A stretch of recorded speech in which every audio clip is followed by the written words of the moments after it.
fuck off, Ant. What the hell are you doing here? What are you doing crashing my damn stream?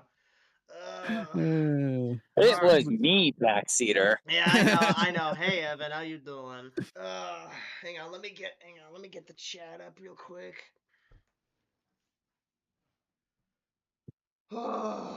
God, there's Koi Jandra on his pause, episodes 1 through 3 review.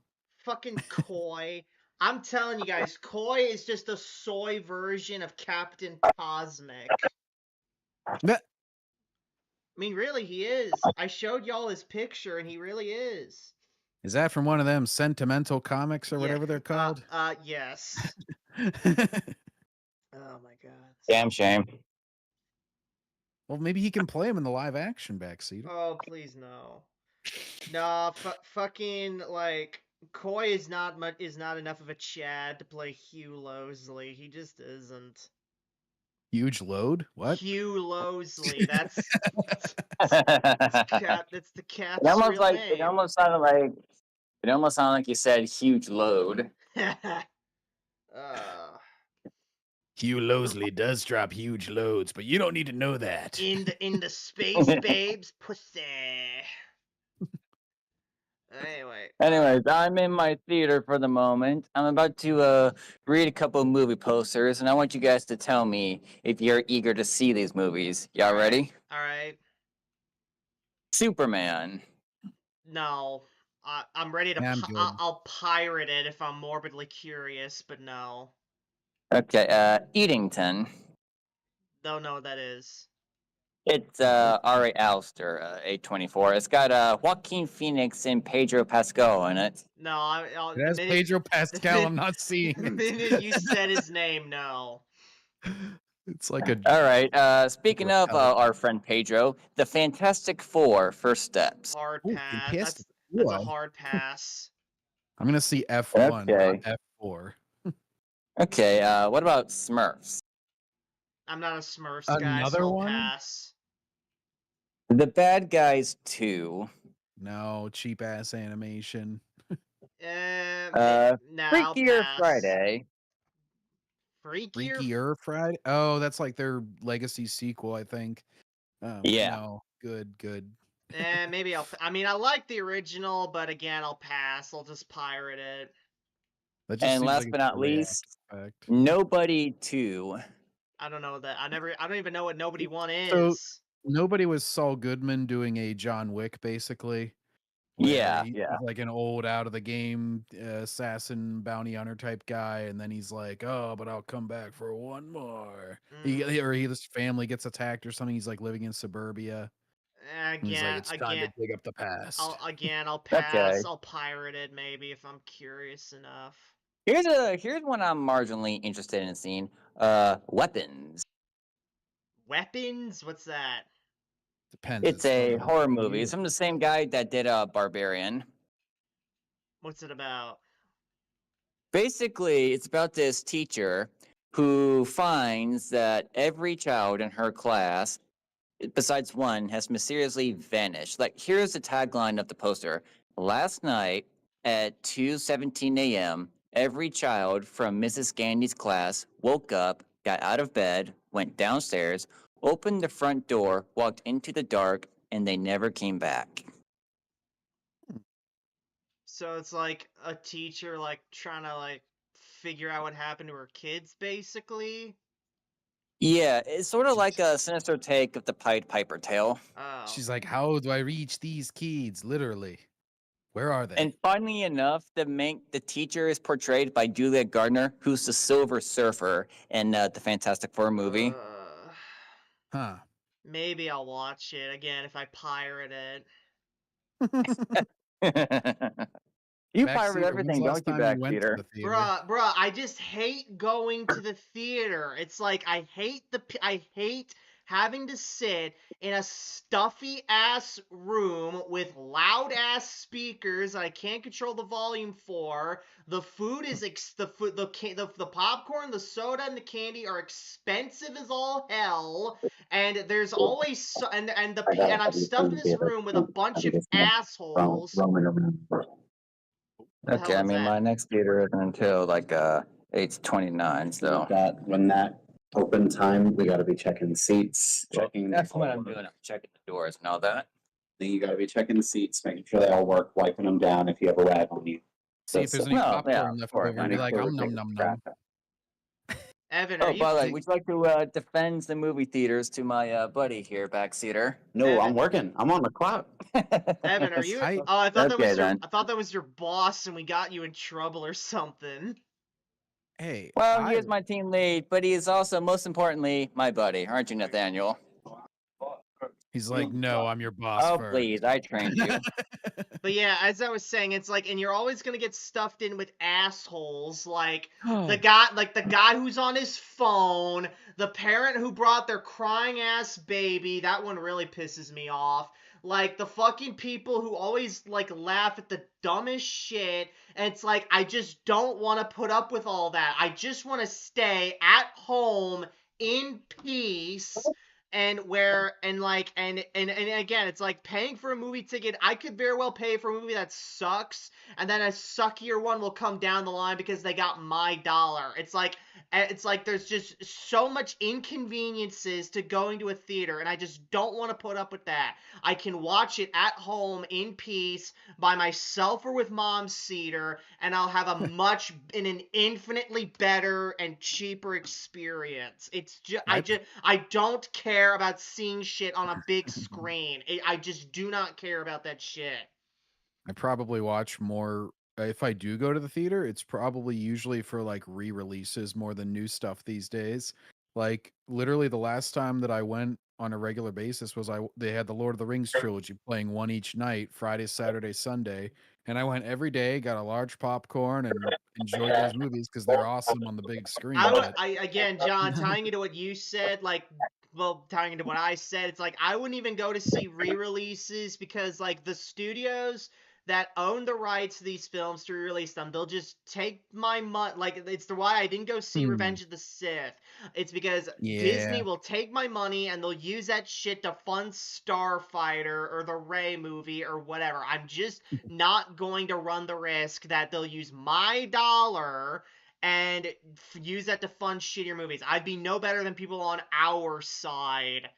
So yeah. Well, for like Revenge of the Very Sith, good. I would buy a ticket for something else and then just walk into that theater. To be honest with you, because with Disney, I don't want to give them any money anymore. And I know the other companies that at the very least is an acceptable alternative. But even then, it just loops back around. Like I'm not gonna do that with all the inconveniences of a theater.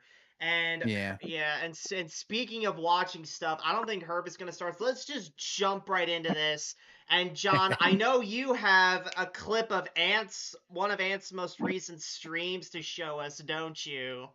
Yeah, just a little 5-10 second clip here of how he handles all the criticism of Ironheart. Oh boy, this will be good. Sorry. So, because I'm bored, it's weird how people are cool with Miles, but not Riri. Misogyny, maybe? I'm not cool misogyny. with It's probably misogyny to an extent. I do think, though, that Riri in the comics is not as well written as Miles. And oh my, he didn't like. Wow, he's a sexist. Wow, I didn't listen to that part. I just heard him dismiss it all as fucking sexism whenever he heard any criticism. Wow, Ant, bit of a sexist. Wow, can't believe he would do that. But yeah, so that was a comment. Obviously, he was reading where they're like sexism. Maybe he's like, oh yeah, I think it is sexism. It's like I think it's sexism, but I don't think Riri is as well written as Miles. Yeah. I've also learned that even though he says the exact opposite of this, he like went through John Campea, for a minute before this, and he was like, John Campea, he's not a gwifter. He seems to give his honest thoughts because sometimes I agree with him. And then he's like, and then he's going into Nerdrotic and all them, and he's like, but these next ones are obviously gwifters. And he's like, it's not just because they disagree with me, but it seems to perfectly align with how much they agree with him, whether he considers someone a grifter or not. Yeah, of course.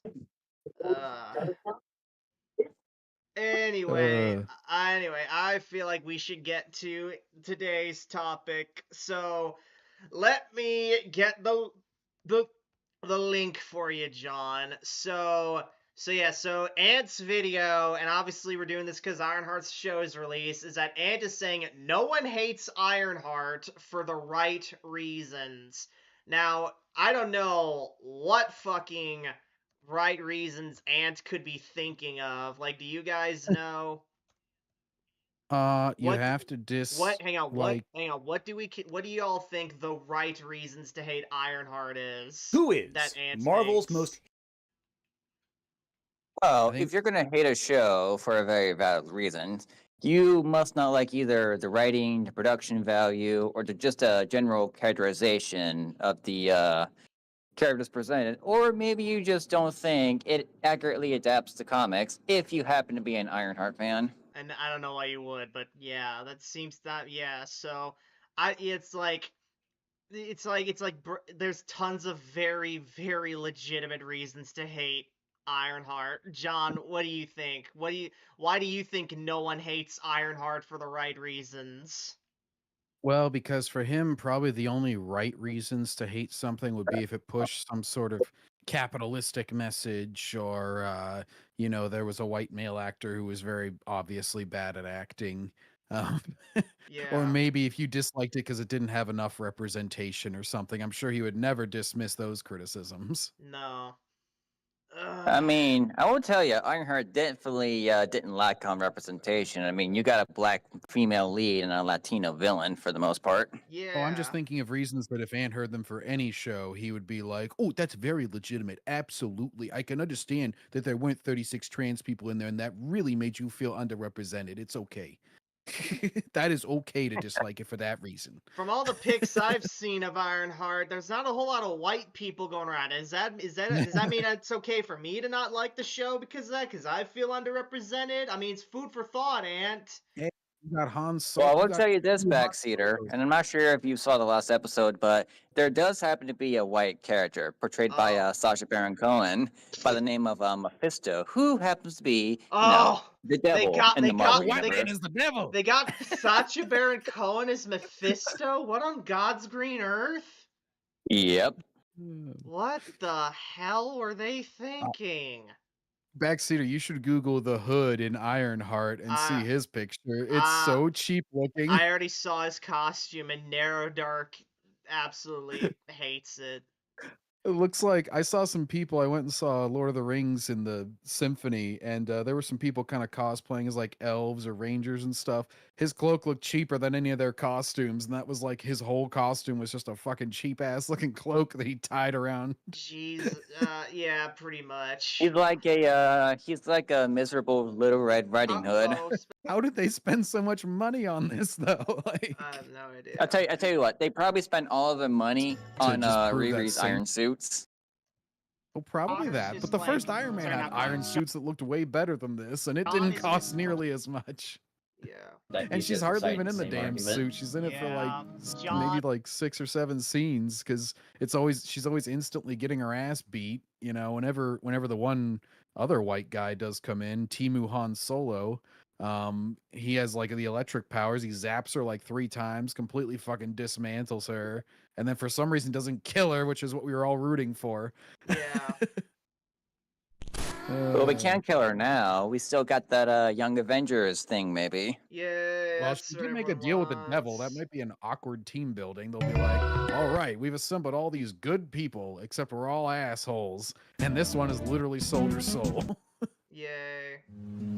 Spoilers. Although I will say, if Mephisto was actually the villain for the Young Avengers, whatever, that's interesting pick there. Yes. If they have to free Riri, but they can't do that because they would be like, oh, the strong independent black woman needed to be saved by the, well, maybe if it's other women, that's okay with them. I don't know. That would almost be like you'd have to save her from her deal, kind of. Although I will say, if they really wanted a proper ideal villain for a bunch of young heroes to be fighting, I honestly would have gone with Arcade. Probably, yeah. I don't know. He's more of an Although, X-Men yeah, he villain, might be though. too much of an X-Men villain, but he works in this scenario, honestly. Well, anyway, let's just jump right into the video now, shall we, folks? Yeah, Oh. we've seen Ant Do we? sleeping Do for we way want too to long. really? I feel we kind of have to. It's our job here, Evan. He's like, ah! That's what Yeah. Ant is saying right now. I mean, we already Yeah. watched 2 long-ass Ant videos yesterday. Relax, we can watch this one today. We're fine. All right. hated character. Hey, Paul! Ah! It's obviously Paul. Paul is by far the most hated. But for a while, it was Riri Williams. And with the Ironheart show now about to drop, anti-Riri mania is at an all-time high.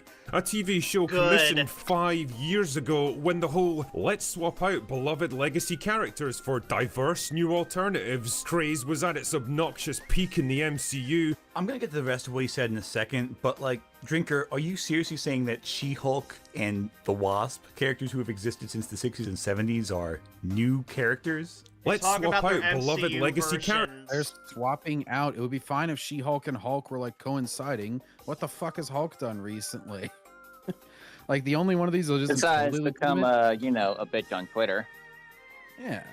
Well, and fucking the only one of these that's not completely legitimate, I would say. Well, the only two I would say would be Natalie Portman because she's dead. Spoilers. Thank God. They killed her off in the same movie she became Lady Thor, but she still kind of stole his entire fourth movie. And then Captain America, that's like an alternate. I'm just judging by the picture here. I can't go off the. Oh yeah, I see Lady Loki over there. She's completely subverted the other Loki because he's now the retarded tree person or The whatever. bitch boy, yeah. Yeah, he's like gonna sit in a tree for the rest of existence, I guess. And then the Captain Carter, she's the only one that hasn't like replaced, but he's already gone, so clearly they're gonna get somebody else to replace him because fucking Chris Evans doesn't want to be in this shit anymore. Yeah, they got Anthony Mackie to do that. Yeah. Captain Carter. Oh, that's true. Yeah, Drinker should have used the Captain African American instead of Captain Britain. I don't know, maybe he didn't use this, but yeah, but going off of Ant's points, like, it's like She-Hulk and Wasp been around since the 60s, 70s, like, you kind of have to give Drinker a bit of a slack there, because he really only gives a damn about the MCU. He doesn't read the comics. I don't think he even really wants to. I don't think he's even read one comic in his damn life. You kind of have to cut him a little bit of slack there. Well, and regardless of how it was in the comics, like, you can't deny that it's been a huge wave of, like, repeatedly. I mean, Kevin Feige even said he was going to do this. He wanted to replace half the. So they used all these dudes on the top to build the entire box office, build all the brand loyalty, and now they're trying to swap them out in Disney Plus shows. Like, this has all been in a couple years that they did all this. Like, Ant-Man and the Wasp wasn't exactly a replacement. That was also a little bit earlier than the rest of them. And then it was like She-Hulk. She has to like be better than Hulk at everything because she controls her anger all the time. Mm-hmm. And I do it infinitely better than you. Yeah. Or more, whatever. And then, yeah, Ironheart replacing Tony because they had to off him. And what's always funny is that, like, they're like, oh, this happened in the comics.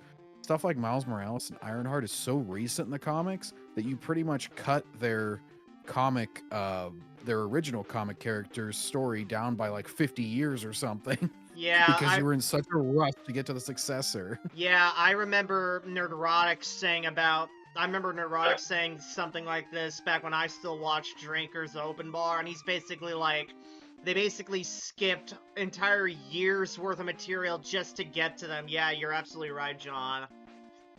You're going from the 60s to like the early 2000s where these characters didn't exist yet. So that's like years and years. And then what? You're going to rush to get to the last like decade, maybe? Like, when was Miles Morales? He was like right around 2010 or something? Late. I want to say like mid to late aughts. Riri Williams, she was like early 2010s, yeah. I would say, in the case of Miles, the concept of him was kind of lingering on Marvel's, like, before Obama got elected. Ha. Yeah. Yeah.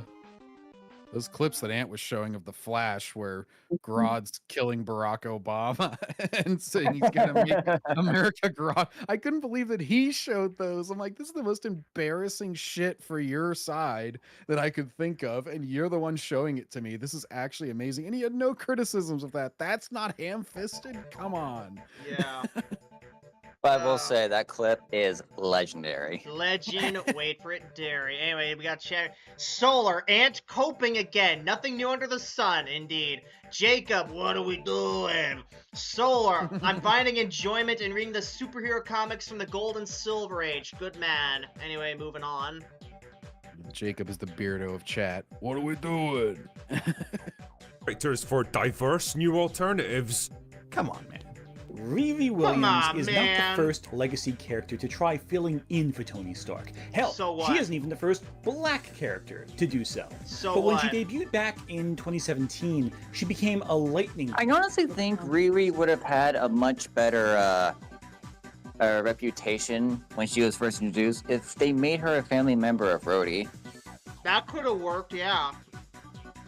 I mean, she could either be his daughter or his niece.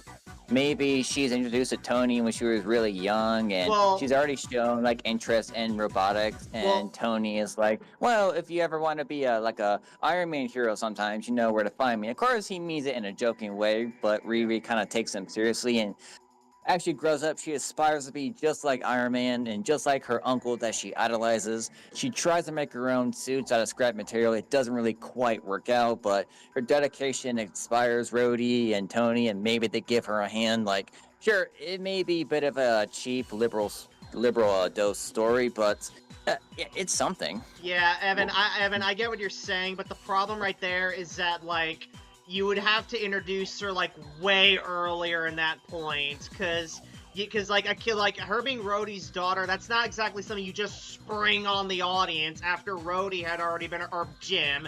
Rhodey's more of a recent thing. He'd always been called Jim, but anyway, that's something, like, you'd have to do. You'd have to introduce her, like, way earlier, because Jim had already been around for, like, I want to say, like, a lot of like 2, 3, 4 decades by that point. You know what I'm saying, right? Yeah, that's why I mentioned she could also be his niece. Yeah, that could work. Yeah, niece could work. Yeah, we got Jacob here. Ant hates the critical drinker because he knows he could satisfy his quote-unquote wife more than him. Yeah. I wouldn't doubt it. Tatiana. Yeah. Moving on. This was an era where all of Marvel's 3 core characters, Iron Man, Captain America, and Thor, were temporary. Those aren't Marvel's 3 core characters. I would- Marvel has Spider-Man, by the way. I would swap out Iron Man and Thor, and I'd replace them with Spider-Man and Wolverine. I consider them to be I Marvel's mean, Trinity. Think of the I'd keep MCU. Iron Man and switch out Captain Thor with Spidey and Wolverine. Yeah. Yeah, I think he's These- very But much that's thinking just of me, the that's me. MCU when he says Marvel. All right, well, Seems like. okay, well, even then, it's like, all right, okay, fine, whatever, yeah. But he should have specified that, He's using comic images though, so clearly Yeah. he's like being confused here. yeah. temporarily retired by Marvel and replaced with a new legacy. Wow, what a coincidence. And that They're went all over, minorities and women. and that went over like a fart in church. Come on, Aunt, you were there. You So- should have seen that. That's why they gave her cancer and killed her. This one's been canceled a bunch of times, I know. I think he was shuffled away pretty quickly from what I remember. Yeah, if I'm correct, and I don't know if I am, so chat, if I'm wrong, correct me, but I'm pretty sure Steve is back as Cap. Character. Oh, and by the way, when I say core character, I mean circa the mid-2010s, like Spider-Man, Wolverine, obviously more popular, but, you know, They still are. I'm sidetracked. They weren't suddenly unpopular then, so yeah, that still doesn't really fix the point. Replaced Jacob, hang Captain on. America. Jacob Ja- says, if they're the core 3 characters, why didn't any studio want to buy them when Marvel's going bankrupt? Exactly, Jacob.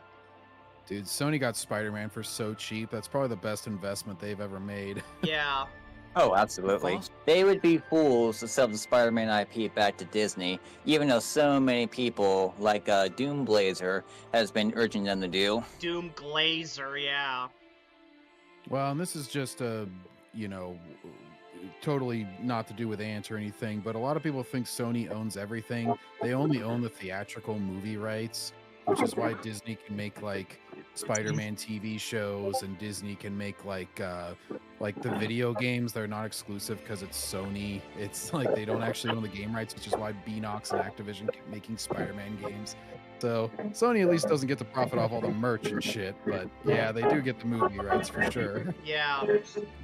Somebody play music or something? Oh, is that me? Oh, y'all can hear me? Oh, shit, damn. Like little bits and pieces are coming through. Oh, It's like off and on. Oh, shit, that's Oblivion right there. Hang on. Oh. It's Wings Da of da Ki- da. It's da, da, da. No, it's Wings of Kynareth, not the main theme. My bad. Sorry, hang on. To There we go. replace- Switched it out. Hey, voice. Thor. And Goddamn Riri ass. Williams Why did Thor have a lightning sword? I don't know, man. Don't ask Oh, because questions. she had his hammer. I see. That's the comic, I guess. Yeah. Yeah. replaced Tony Stark. Oh, stupid. But while Sam and Jane were more fondly remembered today, people still cannot stand Riri. They're not, They're- actually. Jane all are three still are in not. Gun. Hang on. Yes, Sam is not well liked as Sam- Captain America. yeah, He's no, well liked as Falcon. Sam's way better as Falcon. He fits that role like a glove, and Jane is like better as a normal ass human. Yeah. She's a love interest. How sexist. Oh no. Merchandise and comic books today, Riri, not so much. Good. Now, I do think there are a few reasons why Riri was so hated, and some are obvious. So, for one, What would Thor those and be? Rogers didn't exactly die. Thor was deemed unworthy to wield Mjolnir, while Steve Mjolnir? aged into an old man. There's a J in there, you dick. But Tony, at this point in time, he was in a coma after fighting Carol Danvers at the climax of Civil War Part 2. One of Marvel's Karen. most events of all time, I'd say. But I gotta say, if you actually Okay, believe- I just have to say, with that phrase that he just did, I hate it. That's such a cop-out. It's almost like waiting for other people to give their opinion before you'll give yours. Like, whenever a movie comes out, because he just said, oh, it's one of their events of all time. Yeah. It's like, I'm just going to give no opinion on something, and it's like a way to, like, comment without commenting. Yeah. I feel like people always do it with movies where they're people do like, that. oh, it was Jokes. definitely a Marvel movie. Oh. It's like, shut up. Just don't say anything then. believed any of these three replacements were permanent. So listen, I know this Nigerian prince who's trying to look for investors for a monorail he's building. Monorail! We had just been What? through this a couple years prior with Superior Spider-Man, where the Oh, 616 thanks for Spider-Man reminding absolutely us. for sure was killed and replaced by Doc Ock. Never coming back. This is the permanent status quo now, only for a year later for Peter Parker to get better and reclaim his body and all that. And before that, Batman was seemingly killed off at the end of Final Crisis at the hands of Darkseid. And Dick Grayson, after fighting for the cowl against Jason Todd, became the new Batman, only for Bruce to return. But Iron Man, though, he was effectively dead, albeit survived by an AI which had all of his memories, personality, Oh, talk like him, God, act this sounds like him. awful. Consciousness It was the is. same, all that. So essentially just Iron Man, but in a computer. But the other big difference too, Jane Foster and Sam What's Wilson this music had he's using? long It's like a... established histories with their respective heroes I don't know, before man. I have replacing other them. music Jane going Foster was on. Thor's girlfriend, Sam was his wingman. But Get Riri was it? created in the lead up to Civil War Part 2, established as a replacement for Iron Man from the very get-go. And that made Riri feel artificial, tangential. He added. is. But the character didn't become a lightning rod for controversy until after she replaced Iron Man in his main title book, officially after Civil War Part. Look, Ant, that's because nobody fucking reads the comics because they sell like shit because they have this sort of shit in them all the time They these have days. terrible plots, terrible art. They're fucking written by activists. They hire cheap talent. They're hardly advertised. Yeah. Well, he did this in the other video we were watching yesterday, where he's always talking about these comics, and it's like until a major event happens, he's like, nobody was talking about this until this happened. It's like, yes, certain things are going to break into the mainstream, and these days it's not like the death of Superman, where it's some major event that breaks into the mainstream. It's always just like something that pisses everybody off enough that even though hardly anyone reads them anymore, and the fucking American comic book industry is like falling way behind manga and shit, it's bad enough that it breaches the zeitgeist and people actually report on it. Yeah. And it just makes them sell even less going forward. Yeah. Let me see here on the Like chat the, here. the last time I remember comics getting some kind of a mainstream coverage was when I was in middle school, and we were made to do an assignment based on this article saying, "Oh, Marvel's really going on diversity. Spider-Man's black now. Captain Marvel's Muslim now. Captain America's black now. The Hulk is Chinese." And this was like literally the first time I've heard about characters like Miles and Kamala, and I was like, "Wait, what the hell?" Yeah. It's Chinese. Yeah. Yeah. Amadeus Cho. Let me see chat here. Sony had the opportunity to get the rights to the other characters, but Sony was like, no one cares. Well, that shows you how short-sighted they were. Jacob. yeah. Jacob says, "I bet you if the prequels were more well liked, they would." Jacob, I can't read this. Get better grammar. Briscoe says, "Hello, everyone." Hello, Briscoe. Jacob, this sounds like a worse version of Batman Beyond. That's because it is, Jacob. Chris, Lore Master Chris says, "Oh yeah, because only Anthony knows the right reasons." Indeed. Anyway, I like how they moving on. always self-own with shit like that, though. Like, people like Ant will be like, well, nobody had a problem back in the day with Batman Beyond, so that just proves that these YouTube critics have poisoned everyone's mind. It's like, no, nobody had a problem with Batman Beyond because Batman Beyond was good. Yeah. Like, you're disproving your own point. Obviously, we're fine with it done the Yeah. right way. Yeah, so to go off a bit of Evan's point earlier, it's like, Ant, when was the last time comic book news came out and it was good? Exactly.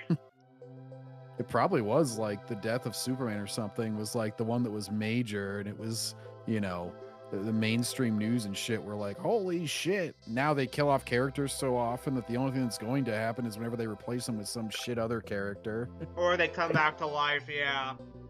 Yeah. Anyway, moving 2. on. She became a poster child for Marvel's failures as a company, or at least supposed failure. See, the idea of diversity was still just as big a lightning rod for controversy 10 years ago as it is now. So the idea that Iron Man, a white male billionaire, was being replaced by a poor black girl felt like the personification of replacement theory. Replacement theory God. is the idea that Popular among white nationalists. both in North I America, don't know what Ant thinks of here Black in the Fatigue. USA, That's a new one that's and come in out. Europe Yeah. are being replaced by minority populations, largely through immigration. But Riri did replace Tony Stark. Not War Machine, not Pepper Potts. Hell, at this point, Mary Jane Watson honestly was in a position where she could have replaced Tony quite well. Okay, why do they have to make Mary Jane Watson always be in position to be like some superhero mantle? Why are they always forcing her into some... What else is she? She like gets all these superpowers recently, doesn't she? Yeah. It's always this retarded shit where they're like, we have to make her a superhero. It's like they're not smart enough to make someone interesting unless they can blow shit up. Jacob here. To be honest Hang with on. you, if Mary Jane was to take any mantle, that I would actually be okay with because I think it could make for an interesting story, is give the Carnage symbiote to Mary Jane. I don't know, man. Anyway, let's see. Jacob says DC had the perfect opportunity to make a great Batman Beyond movie with Michael Keaton as old man Bruce Wayne. Yes, they did. We got, hey, new viewer, Yuri Tendix. Disney sells people's insecurities back to them. Ironheart. Yeah. Anyway, next. Now in charge of Stark Industries. But Marvel had other plans Gang for war. Mary Jane, like making Gang, her gang. Venom a decade later. Ugh. And Paul. Hey, Paul! I will never get over you, Paul.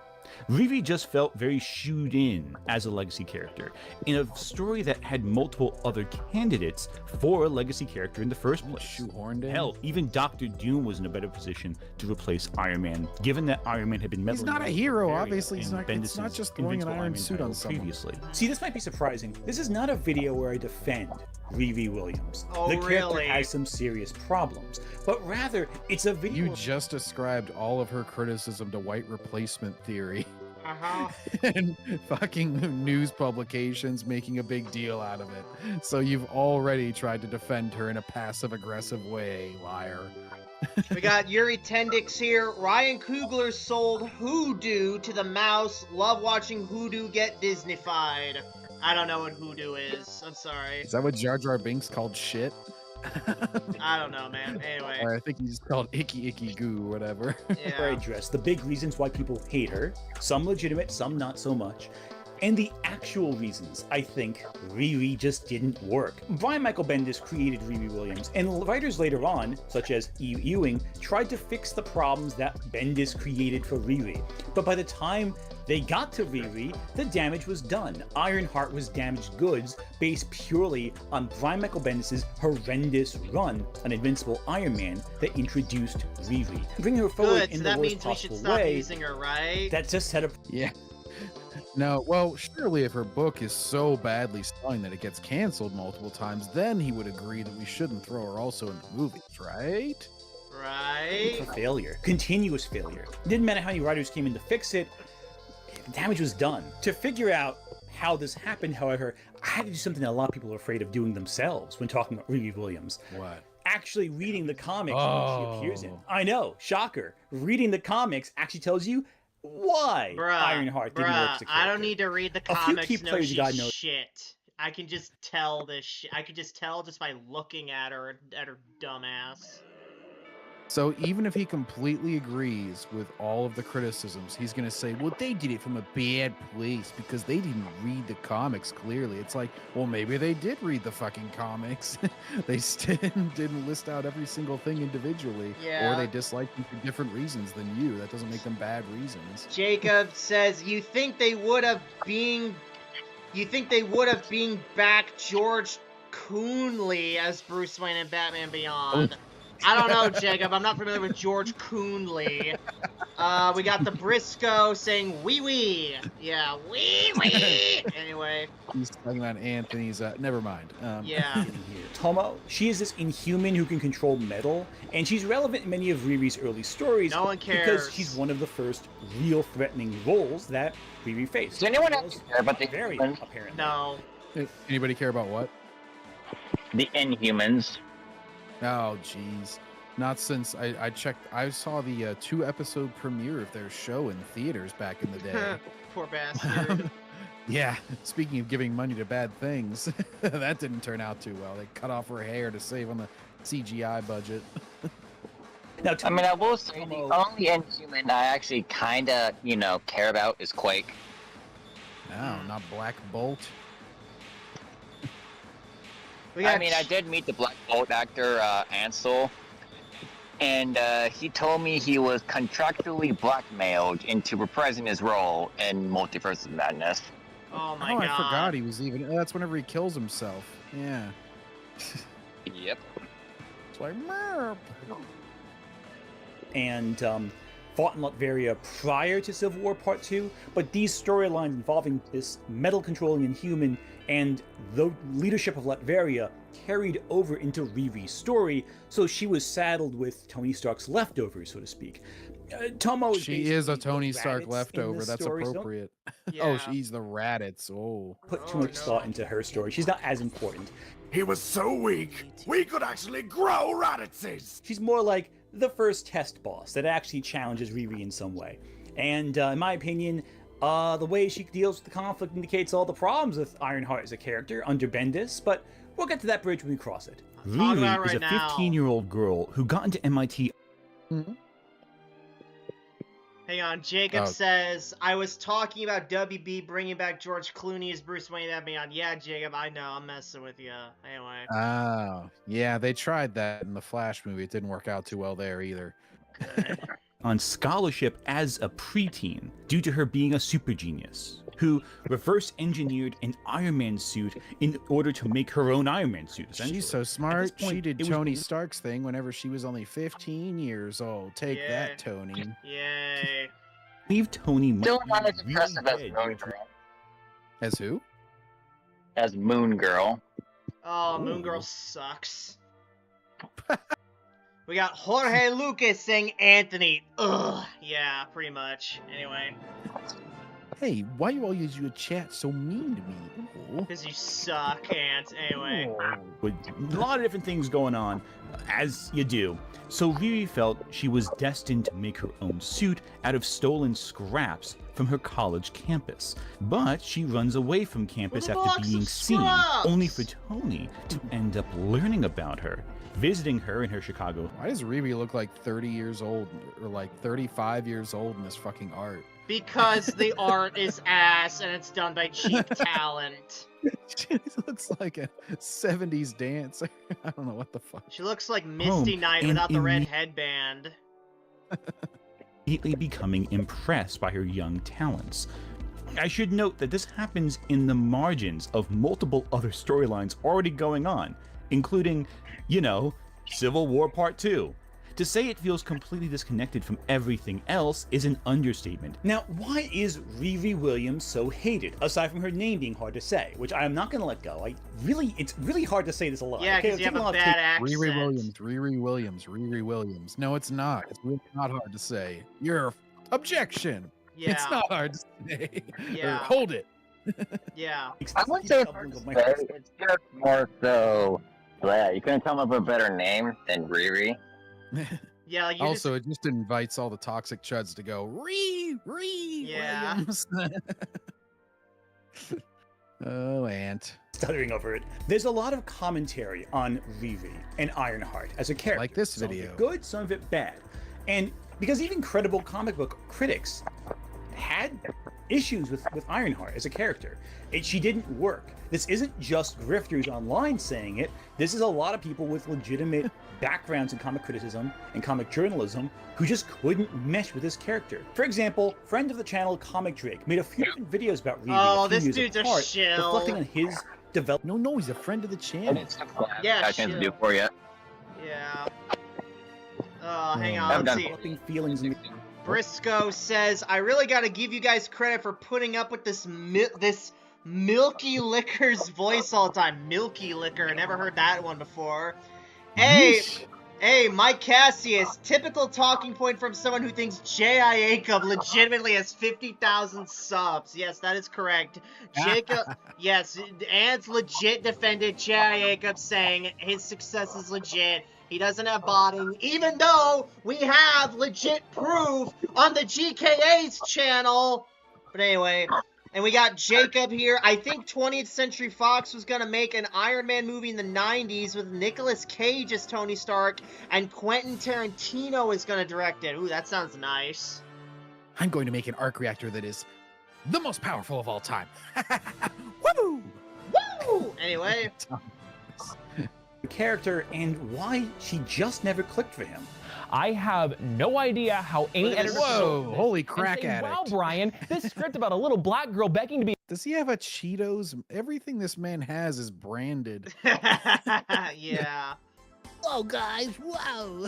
Wow, guys! Is really, really good. You gotta There's a pause. You gotta get a load of this soy ass latte I got. Jorge Lucas, 50,000 subs and doesn't upload. Seems legit, yeah. Anyway. Also, before settling on the name Ironheart, did nobody at Marvel think it might be a good idea to do a quick Google search? Because, some very interesting results would have popped up. The good Also, Ironheart. I didn't watch his video before scripting this, but we had very similar introductory statements. I just think it's really funny. And you know what? You're both porn I addicts. am not a fan of Yeah. Ironheart. I think that she is aggressively mid. I don't like her because Mid I read the is- book and formed my own Mid opinion. is being generous. Yeah, aggressively mid. What the fuck does that even mean? Means Those like, two it words means don't like go it's together. she's so okay, she's average to him, basically.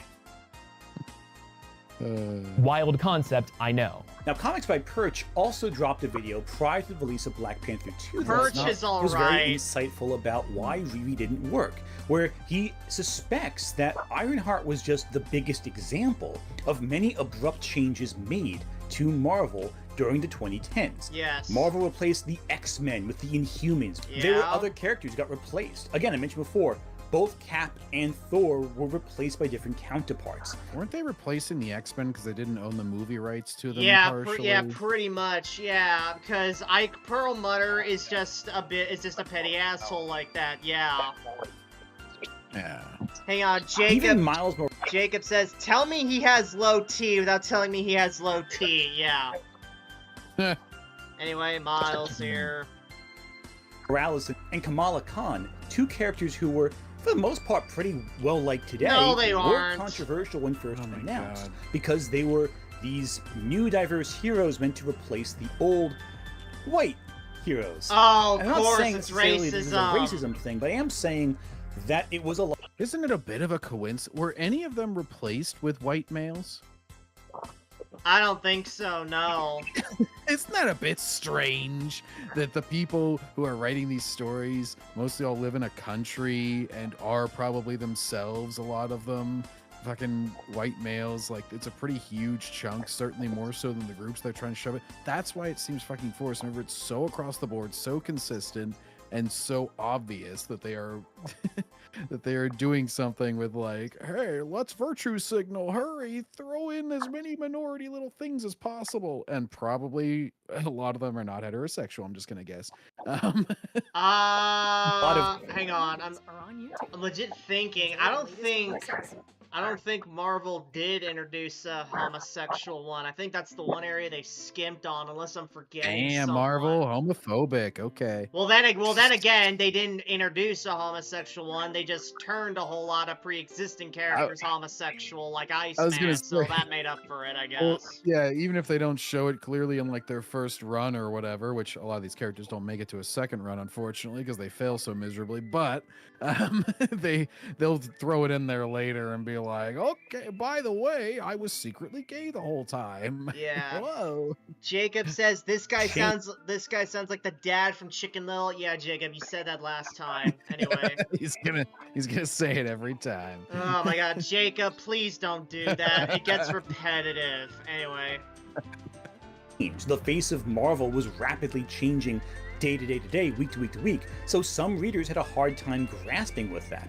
Not even in a racial way, but simply like, oh, these characters I loved, now they're gone. Or these characters I knew, in the case of Carol Danvers, now they're missed, now they're pushed to the wayside in favor of new characters. It just so happened that many of these characters were diverse, so that also allowed other people who were racist to kind of take hold of that conversation. Oh, that's his way of not pushing away his audience that didn't like the characters. He can say, oh, you're one of the good ones. It's okay. It's okay for you to dislike them. You didn't do it because you're racist. I know. Okay. Going away. It's the things you're familiar with are being replaced by black people. Black is your shield and woman is your sword. I apologize to both Comic Drake and Perch for putting them in the same video as your boy Zach. So what are your thoughts on the current state of comic books? Comics are kind of weirdly dying politics. Right. Specifically identity politics being shoved into everything. Ms. Marvel was introduced as a Pakistani American Muslim. Well, and I don't like it whenever people just say, oh, politics is in something, because that introduces, like, first of all, you can shoehorn anything into being politics. You can say, oh, in the past, this thing would have been considered political. Like, obviously there are statements being made in comics for all time. I would say the difference is super unpopular politics that are looking to change the audience rather than speak to something that they maybe agree with morally or something. It's always like trying to shape behaviors and cater to a smaller and smaller and smaller group of thought.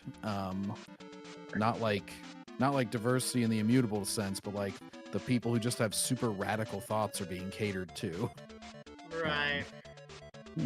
Riri Williams, who replaced Iron Man. If you don't like her, it's because you're racist or sexist, but probably both. Pretty much. It would upset a racist. I think it would. Richard C. Meyer is a terrible critic. He is a grifter. There's no ambiguity about it. If you ever call out this shit, you're a grifter to him, it seems like. You can't possibly just legitimately think that. You have to be lying, because a grifter is somebody who lies to make money and tries to cater to a thought that they don't actually believe. So yeah, he never thinks there can be an honest criticism of what that guy just said. He's one of the founding members of Comicsgate, a movement that he was quickly outmaneuvered in by other grifters more skilled and talented than him, like Eric July and Ethan Van Scott. Of course.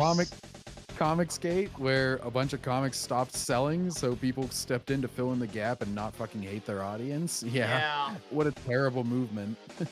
Hang on, Jacob. I love how they didn't pull the race card when the Blade films came out. Exactly. Yeah. Anyway. Yeah. That's another self-defeating one. I noticed how before these YouTube critics, nobody had a problem with Blade. After them, nobody has a problem with Blades. How do you explain that one? Experience in content creation, while Richard C. Meyer just rambled in his car about comics, just consistently. We, of course, are rocking those A cups. Anything above a B cup. You hate women. I'll be blunt, I think Meyer's a moron. Like, he's an idiot. Most of Meyer's criticisms are deeply superficial, if not completely flawed and foolish, essentially. Really? Hi, everyone.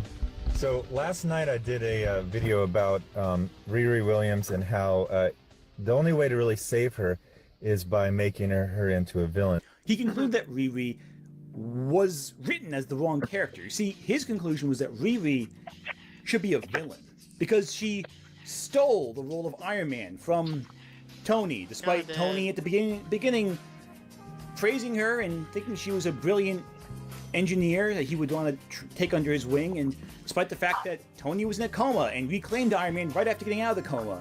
And that had nothing to do with Riri. That was entirely Carol Danvers. Don't care. And, you know, he's not really a villain. But we're going to see really that the big issue is that first run by Bendis. It was so toxic, it poisoned the well from there forward. Riri's first arc as Ironheart takes place in the Invincible Iron Man Volume 4, the first 11 or so issues. Here, Riri is introduced as a new hero who quickly becomes widely regarded by the press and public, etc. She ends up being courted by Stark Industries, S.H.I.E.L.D., her old school MIT, and the Champions to be a new hero/engineer on payroll. She also fights Tomo, an Inhuman who Tony was fighting in the prior arc of the Invincible Iron Man story, really also by likes Bendis. this Tomo And Lucia character. von Bardas, a warlord trying to take over Level. Oh, I love that panel too. It's like, do you know how to fight with a sword? Do I? I don't know. That's what I was asking you. Yeah. Riri. Varia. Ironheart fights Lucia because S.H.I.E.L.D., under the leadership of Sharon Carter, asks her to.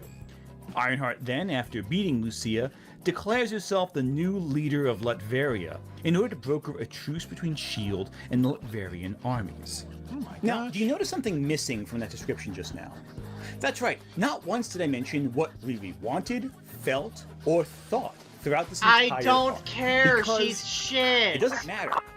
Yes. And that's one of the big issues with how Bendis wrote Riri. Even if he did, I wouldn't This care.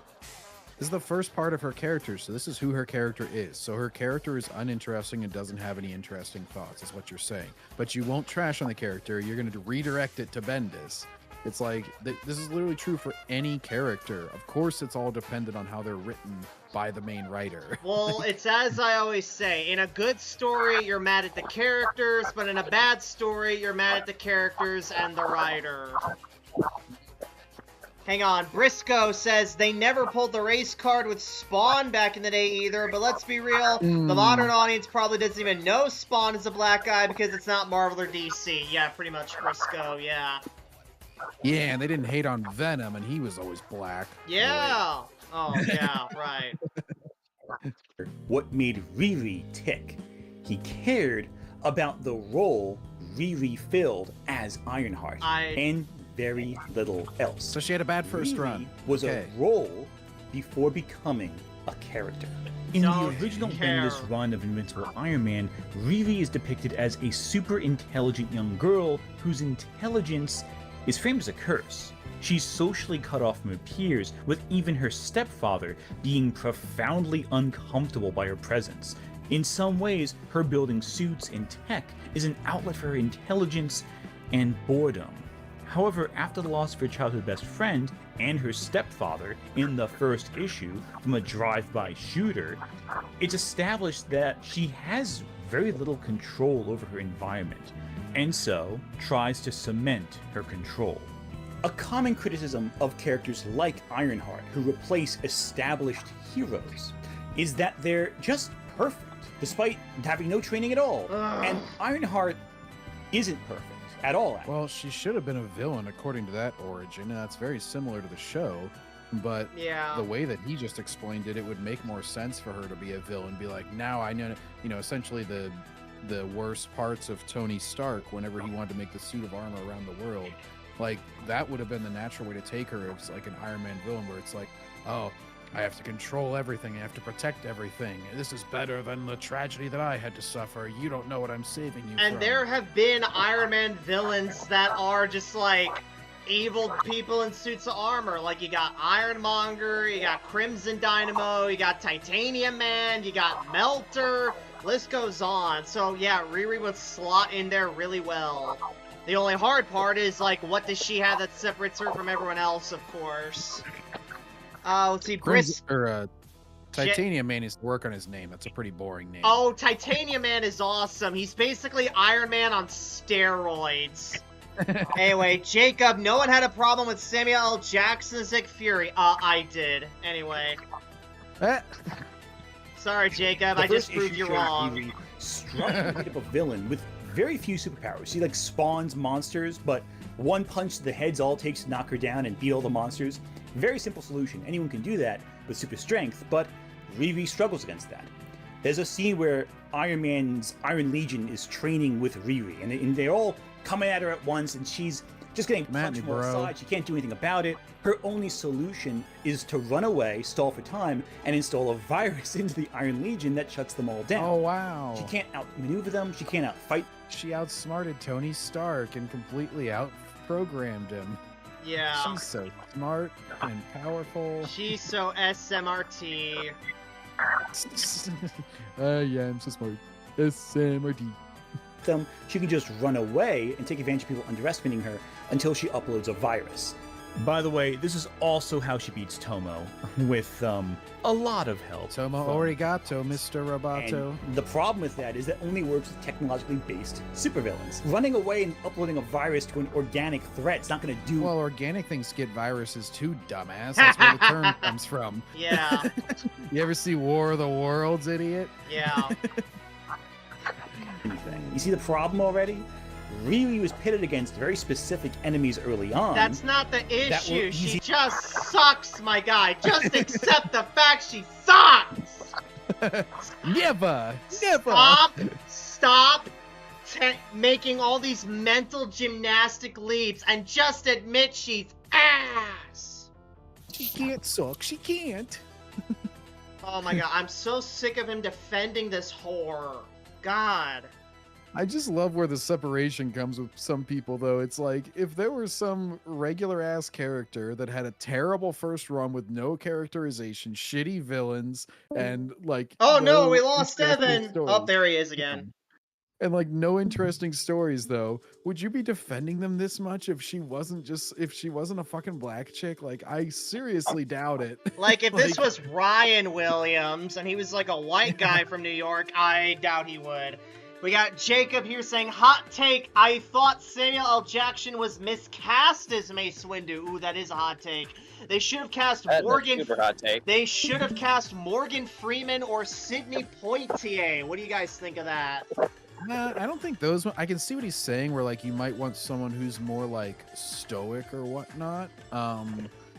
I'm trying to think of who else I would. I think if I remember correctly, at one point, Tupac Shakur was in line to be a Mace Windu. Yeah. Tupac Shakur was also almost in that Disney kids film, Blank Check. He was almost like the bank robber.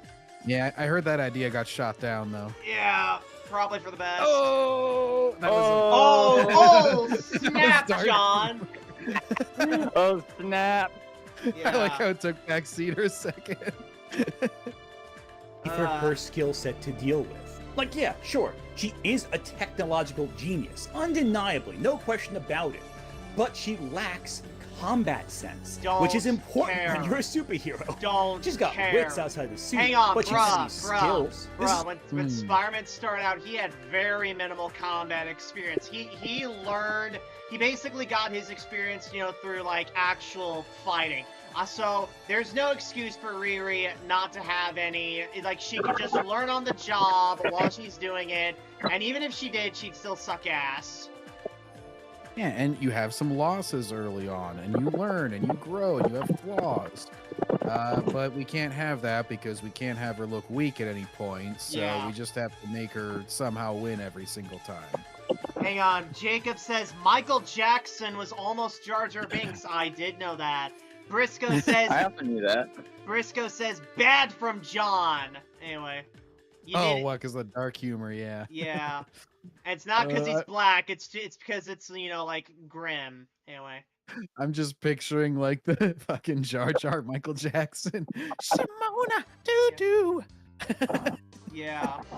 Unlike, say, Miles Morales, the new Nova, because they actually can fight and have superpowers that they have to use creatively to solve problems. Riri has I just picture Negan, because Grizzly's always using him in his clips. He's like, don't care. Yeah. Oh my god, I wish I could play clips like Grizzly does on his streams. Yeah, but anyway. Solutions. A Mega Punch, computer virus. And that's basically it for the entire Bendis run, essentially. She only fights opponents she has a chance at beating. And other confrontations that she might have that are outside that specific lens of her particular skill set, it's glossed over. We don't really see how she wins. There's a panel where she fights the Rhino, who's one of the strongest villains Spider-Man faces, and she just sort of wins off screen. Now, in the case... What? Rhino is not, he's one of the strongest, yes, but say he's like one of the strongest, no, he isn't. He's outclassed by other characters. Like, I'm pretty sure Venom outpunched him at one point. Could be wrong. Yeah. As Eminem would say. Yeah. In the case of Tomo and the Iron Legion, Riri just evades the fight long enough to install a virus. But how does she beat the Rhino? Does she just punch him really hard? Well, Spider-Man can't just punch the Rhino really hard. He's got to use his skill, his brain.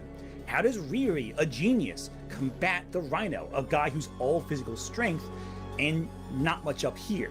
There's got to be a way that's clever and interesting, but we don't see that. And that's disappointing. We just meant to take away that Ironheart is this incredibly powerful superhero and he can just do anything she wants, but we're not given a sense of, okay, how does she use her brain to fight people outside her particular skill set? How does she grow? The better question and we do is, see it. We see one fight later with Will-o'-the-Wisp. It's interesting. I'll get to that a little later, but we don't get a sense of, early on especially, how Ironheart is growing as a hero, because she just uses the same tactics every time for the first 9 or 10 issues until we get to Latveria, basically. And even then, the way she resolves the Latveria subplot is again very disappointing as well. Issue 7, Ironheart gets her ass handed to her by Will-o'-the-Wisp of all villains. The first time she fights someone who is an opponent who won't succumb to a computer virus and can easily take a Mega Punch, Ironheart's down fast. This also begs the question how she beat the Rhino, but who knows. So we see Ironheart struggle. We see her beaten, and she's beaten easily. And this establishes something to us really quickly. Ironheart has only succeeded because she's in a very specific niche that her skills flourish in. Also, plot outside armor. that niche, she's ineffective. Yeah. She can't do anything. And I think that's interesting because they never challenge her again in this run. Bruh, she's it's never not like put in a she's position fucking again Aquaman, where she's she is only challenged useful to in, such like, an the extent. fucking We think she is, water. but Dude, Yeah. this is Ant is legit bullshitting right here. It's like, it's one thing to have a character with super situational powers, but it's another to be like Riri, who just plain sucks, and yet could function in any situation. This is not a fucking excuse. It's like, I'm sorry Ant. that she's not just good at everything. That seems to be what you want. Like, Yeah. of course she's strong in some situations and weak in others. Like, that's not necessarily even a bad thing. You got me defending Iron Man now with your retarded criticisms. Yeah. She loses sometimes, and she's not great at everything. What the hell? still in her skill set otherwise. But another major problem that I've alluded to, what's that? Riri's personality is very flawed. She And not in a good things are not way. going her way. She's often cold. She's not socially adept, has very few friends, and not in the way that Kamala Khan or Peter Parker are, where their awkwardness is charming. Riri's social Kamala awkwardness Khan ain't is that off-putting, charming. genuinely so, especially under Bendis' writing, where the awkwardness is not balanced out by humanity like it is in Eve Ewing's run. She responds to tragedies like her stepdad dying with a detached observation. That's how she processes it. Yes, it's clearly So a she's coping mechanism, autistic. but that doesn't make Riri And as an Likeable. autist, Riri Williams sucks. We do not claim her as one of us. the reader, especially when her expressions are non-expressive. Again, this is one of the reasons why I think that Riri reads as autistic. She has emotions, she has feelings, but she has a hard time expressing them. And because the writing doesn't give you details to indicate how she's feeling internally. Yeah. There's autistic and then there's retarded, as I always say. She sounds like an asshole. She is. That's because she is. You're left with the external, which is where most of the other adult characters are. And many of the adult characters feel uncomfortable around Riri because she doesn't open up emotionally to them. But Yeah, as a they can writer, tell Bendis she refuses to sucks. engage with. Okay, so no one hates Ironheart for the right reasons. We're getting to halfway through, and so far he's just been fucking Wiki Warrior reading. I know he says that he's reading the comics. I'm pretty sure he's just summarizing the entire fucking thing of the Oh comics. yeah, so... he has to be, because there is no way in hell Ant is able to read all these fucking comics and still make weekly videos. There's no fucking way. Oh my gosh. It's just been summarization though of like every fucking arc, every fucking character inside of them, how the comics were playing out around them. It's just like recap. Is he just setting it up to say, and so as you could, and he's having a lot of criticisms. So then he's going to be like, what? All these other people haven't been able to criticize her for the right reasons. Oh my gosh. it's because John, for a very similar reason, he has to pad his video out. Yeah, wow. Why does he have to make everything like 45 minutes? All right, I'm back. Jesus. All right, Evan. Back from your Riri's nap. character. No, just a workplace drama I had to take care of. Oh, okay. Oh Never dear. mind. Who's Anyway. dating who? Anyways, let's give him a little boost here. On the internal, and as a result, you're left with just a sense of something missing. In many ways, this is similar to Tony Stark. A good character Tony is Stark missing, has a lot yes. of antisocial Yeah. coping mechanisms for trauma and stress in his life, like alcoholism. But the problem is, we see Well, of course, the we all knew internal about the mechanisms of alcoholism Tony Stark's part. personality. Yeah. We don't see that with Riri. We don't see how her brain works internally. We just see the extra. She doesn't have a making this brain. even worse. Oh, here's the thing. If they try to implement that to Riri, it would also bring all forth some kind of a stereotypical accusations It's like- about It's like, of course you made the black emotional woman. character an addict, yeah. Of course, you made Yeah. the black girl a crackhead. Or just the general woman thing of like, oh, you made her emotional. How stereotypical. Oh, you made her a shit stir. How dare you? They've put themselves into so many boxes with modern writing that, yeah, you do end up with a really bland character with nothing interesting about them, and it is because of people like you. we have for her isn't even from her originally. It's from some other external character, an adult giving Riri parts of her identity. Her identity is Ironheart. Tony Stark thinks of that for her first. Most of what Riri is given to her by someone else. And there is some cringe dialogue that's reflective of Bendis' very on-the-nose style, but it has less to do with Riri and more to do with the characters around Ironheart who talk to her, especially the Tony Stark AI. Oh my God, he's Their literally dialogue turns what could be absolving her little subtext problems into from this blaring bar obvious here. text. It's the only chance we get to see how Ironheart sees the world. And unfortunately, Bendis does a bad job writing for a teenage girl and how they typically talk. That's even one who Bendis is just sucks at dialogue in general. Is he gonna get to some fucking good part of Ironheart? Because I feel like he's just trashing on Bendis so that he can say, and then this writer came along and she was perfect. Then. Yeah, he's totally gonna do that with Eve Ewing, I can tell. Because Eve Ewing was literally hired to work on Riri because she's a black lady. Like, that's literally the reason. I'm not kidding. Especially obsessed with engineering and programming. It comes across as artificial. It comes across as a mouthpiece Yo, of Evan, ideas. you are roboting hard. Yeah. Are you yelling at someone, Evan? Yeah. Oh. Yeah, I hope you're going through a bad zone. Oh. Now you just sound really far from the microphone. Evan, what the hell, man? All right. Sorry, I'm quite popular. There you are. Okay, that came through. I was waiting for one clear, word or whatever. A customer was asking if they could step out to their car real quick. Alright. I'm giving them my No, permission. you're locked in here. Anyway.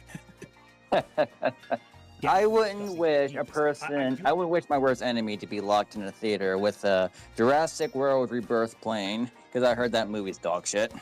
Yeah, it is. do not think it works because you never get a sense of Ironheart as a kid. She's just an engineer. Just a kid Had you written and life Ironheart is as a an adult, nightmare. be nothing different. And yes, I understand that they wrote her early on as a super genius who is born a genius and will mature faster than everyone else, but she's still a kid. You have to remember that. She is still a child. We understand. Bendis failed to communicate the childlike elements of her character. Even the fact that Yeah, I like how don't insult the kid characters. You can't insult a kid character. You know, like it's It's one. like- You know, it's How one thing. dare you bully this child comic character? God, it's like the Skeleton Crew all over again. Yeah, she's only like checks notes 15 guys. Oh my god. Dude, it's like it's one thing to basically like it's one thing to like defend a kid. It's like, dude, like, you know what this reminds me of? This reminds me of like people like back in the day, like y'all remember Telltale's The Walking Dead, right?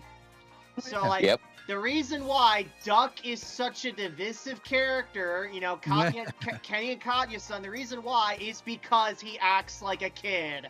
Because he's very hyperactive, probably got some ADHD or something. And it's just like a lot of people just really find that kid-like stuff annoying them. I personally don't. I'm more in like the middle on him. I'm like, yeah, he's kind of alright. He's fine. He does what he does fine. But yeah, a lot of people. Blanket, by the way. Yeah, a lot of people really don't like Duck for that reason, and you can't fault them for that. It's like so. Damn it, Duck. Yeah, dodging or quacking. Yeah. Anyway, moving on.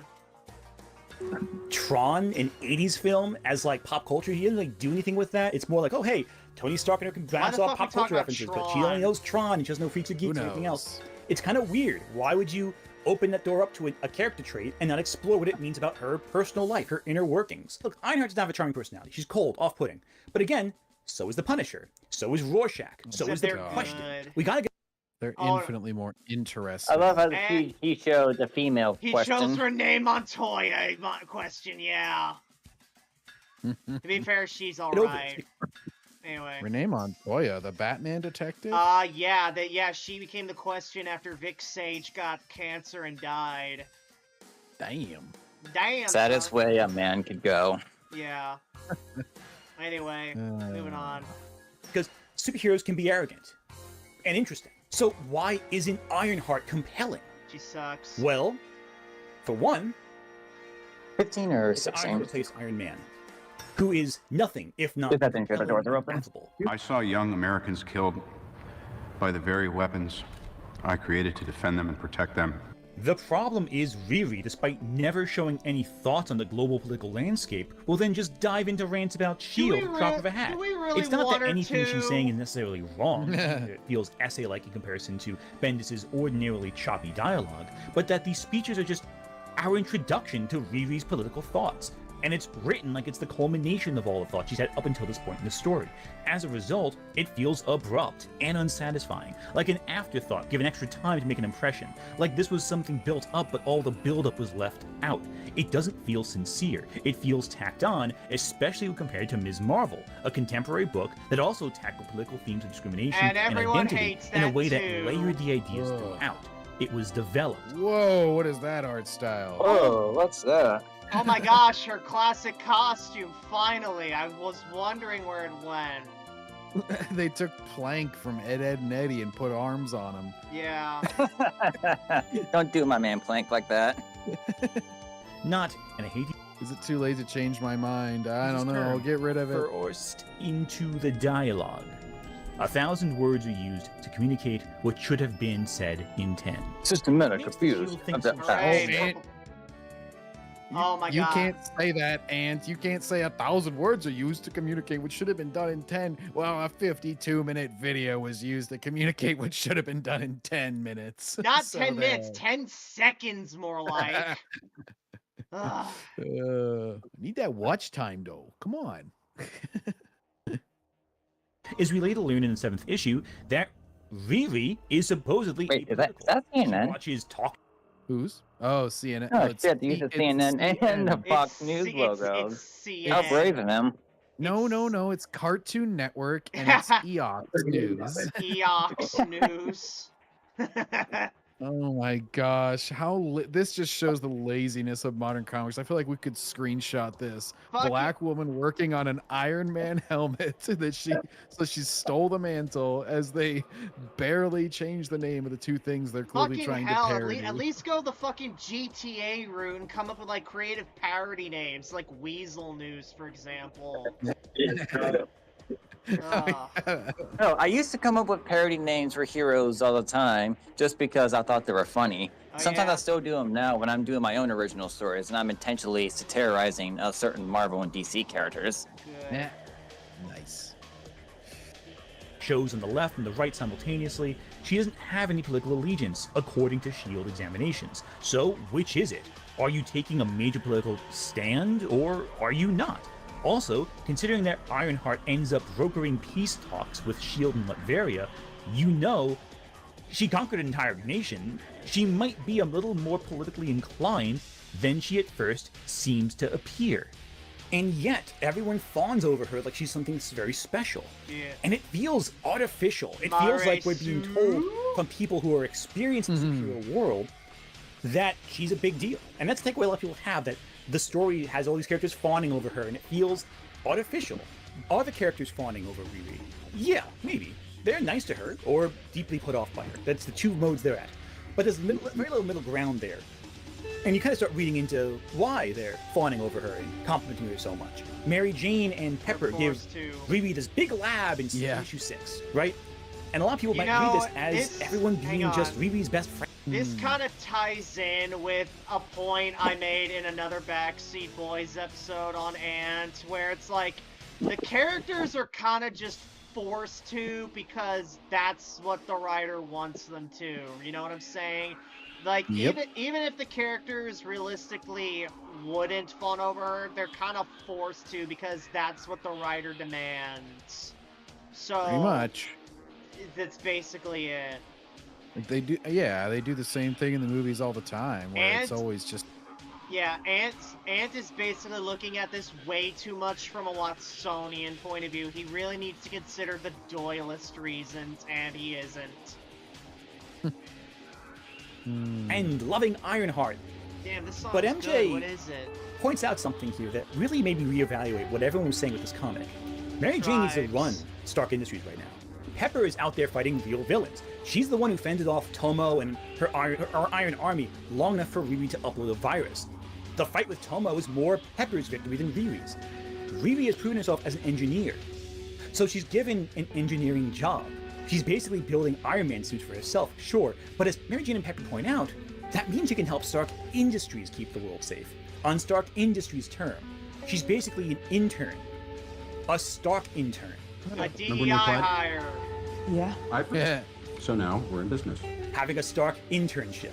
Anyway, what did I apply for? That's what I'm here to hash out. Okay, hash it out. Okay. See, this also leads to another issue I have too with Riri. In the MCU, everything Riri does in the comics was given to Peter Parker. The fact that the MCU Civil War and Civil War Part 2 happened so close together, it draws a connection. It's inevitable, right? Because in both, Tony Stark takes a particular interest in a gifted and talented youngster who is building incredible tech out of stolen trash. The part where Civil War 2. You're also overlooking the part where Civil War 2 was just blatantly made just to advertise the Civil War movie. Like, it wasn't even subtle. No joke, it was. The reason MCU Riri is so different is because she'd become Iron Man Jr., like Peter Parker did. Only difference is Spidey is better at fighting than Riri and has to work outside of Stark's tech to establish... Oh, no, it is not. It's because Spider-Man's a better character people actually like. It's the only difference. That's true. What are you talking about? There's nothing else, bro. Himself as a hero and is more charming. Ironheart can't fight. She can only engineer, and everyone wants her to work as an engineer. You have S.H.I.E.L.D., you have Stark, you have MIT, even the Champions show up, who are teens her age. It almost feels like these companies are approaching a teen who is having her first real chance at fame and fortune, and are trying to get her to work for them to better their company. These characters aren't fawning over her, they're grooming her for position at their company to serve as a company employee. So a DEI hire. She's not this grand hero. She's being used by other organizations who want to exploit her talents for them. It's not a story of a Mary Sue, it's a story of a girl being exploited by capitalist systems. Oh, Stark, fuck off! MIT. There it is. There it is. Capitalism again. He's always got to bring it back to this. It's all about capitalism. Communism would have solved all these problems, guys. Yeah. They both want her to produce material that they can use for their own ends, proprietary technology. And maybe it's a good thing. Maybe it's a good thing these people are giving her opportunities because pretty much mirrors Iron Man's origin. Yeah. He is a teenager, so what are you gonna do? Little more ham-fisted and subtle. Yeah, really. It's pretty much like skip all the hard steps, get straight to the resolution. Here we go. Yeah. She's overwhelmed by her own popularity, and later on, when S.H.I.E.L.D. is attacked by this Latvarian invading force, S.H.I.E.L.D. gets Ironheart to do their dirty work for them, essentially using a teenage girl as a weapon to get around legal blocks and all that. That's the thing. She is not. So pretty much exploiting child labor. Yeah. But she's not a Mary Sue. That's the big problem people have. Hang on, Jacob. Another hot take. I think the actor who played fake Han Solo could make a decent Wolverine. From Solo. Oh no, what do you guys make of that? Ironheart. You think? I think you can do it. I think you can do it. Yeah, he seems a little chubby in this, so I'm a little bit skewed in my perspective where I'm like, I don't really see it. But then I remember he's kind of fat and out of shape in this, so yeah. I guess if he got buff, sure. Maybe, yeah, I don't know. Anyway. Next. Maybe the hate on Solo God caused him to, maybe got to him a little bit. He got depressed and went like Ben Stiller at the end of Dodgeball. He's just like, fucking Harrison Ford. Exactly. Yeah. They may not be as smart as her with engineering skills or programming, but are very savvy with how to use and manipulate people, especially someone as easy to read and easy to manipulate as Riri. This is why I think Richard Meyer's criticisms of Riri being a villain are ridiculous. She's not in control of her story. It's other people who control her narrative. She is just being easily manipulated by the adults in her life, and there's nothing that anyone does to stop it. Well, sucks because to be her, she herself convinces Oh, Riri. herself that she's in control when she really isn't. But another major problem? None of the characters read like actual people. When reading this run, it struck me how every character only talks about Riri or Tony. Aside from the villains, who occasionally discuss Latveria, they are all focused on Riri or Tony. Even Tony, all he talks about is Riri. And I don't necessarily mean literally every line, but it certainly feels that way, you know what I'm saying? And as a result, the world feels artificial. It feels inauthentic. And I think that most when seeing Miles Morales, a character Bendis created, alongside Kamala Khan, one of Marvel's biggest, youngest personalities, and all of them felt flat. When Ben... Oh my gosh, what is this? Oh. It's like the Justice League episode where they all get turned into kids, except these are just new characters that look cringe as fuck. Yeah, pretty much. Good stuff. I remember that episode. Good stuff. His ass. Anyway. This wrote them in a couple of scenes in the Invincible Iron Man comic. They felt like set dressing. These characters who were beloved felt boring. How do you make Kamala? They're not beloved. He keeps trying. It's like he's trying to just say it so many times that people start to believe it. Where he's just like, "You do love Kamala Khan. You do." You can say it until you're blue in the face, and we ain't gonna love her. And Miles Morales, boring. They are boring. How do you do that, Bendis? That's a talent. Well, I would say most people found her show pretty boring based on the ratings and based on people I trust and what they've said about it. Yeah. Pakistan, India, Pakistan, India, Pakistan, India. Okay, there's the show. Talent. That's a skill, I think. One I don't like, but it's a skill nonetheless. Actually, you know what? Mentioning these two, compare Miles and Kamala's first arcs to Ironheart's. Miles and Kamala became heroes due to circumstances outside their control and are inspired indirectly by their fate. Yeah. I think, I will say, in the comics, they use Miles and Kamala, for the most part, they're okay. I do like some of the Miles stories, and my team lead that you heard earlier said he grew up in middle school reading comics about Kamala Khan. He found enjoyment in them. But there are a couple of moments that feel kind of like, whoa, that came out of nowhere. I think at one point, Miles got Kamala pregnant. What the fuck? Is this like whenever Peter got killed someone with his radioactive sperm He or killed some Mary shit? Jane in an continuity story with. I mean, I think it might have been like a time skip episode, like a time forward, and it showed like what all the heroes were when they were older. Yeah, but it was. It's an out of continuity story. Yeah. Gotcha. Anyway. But it's definitely one of those. What the fuck? They put Kamala in that situation. I thought she was meant to be young forever. More Not like to see her as a mom, right? Am I right? The admiration for Spider-Man and Captain Marvel is authentically built up prior to them becoming heroes. And it's With cringe. Kamala, her entire early... Oh my god. This- Wolverine looks like a fat bastard in this. Look at that art. Who are they? Is that Danny DeVito as Wolverine?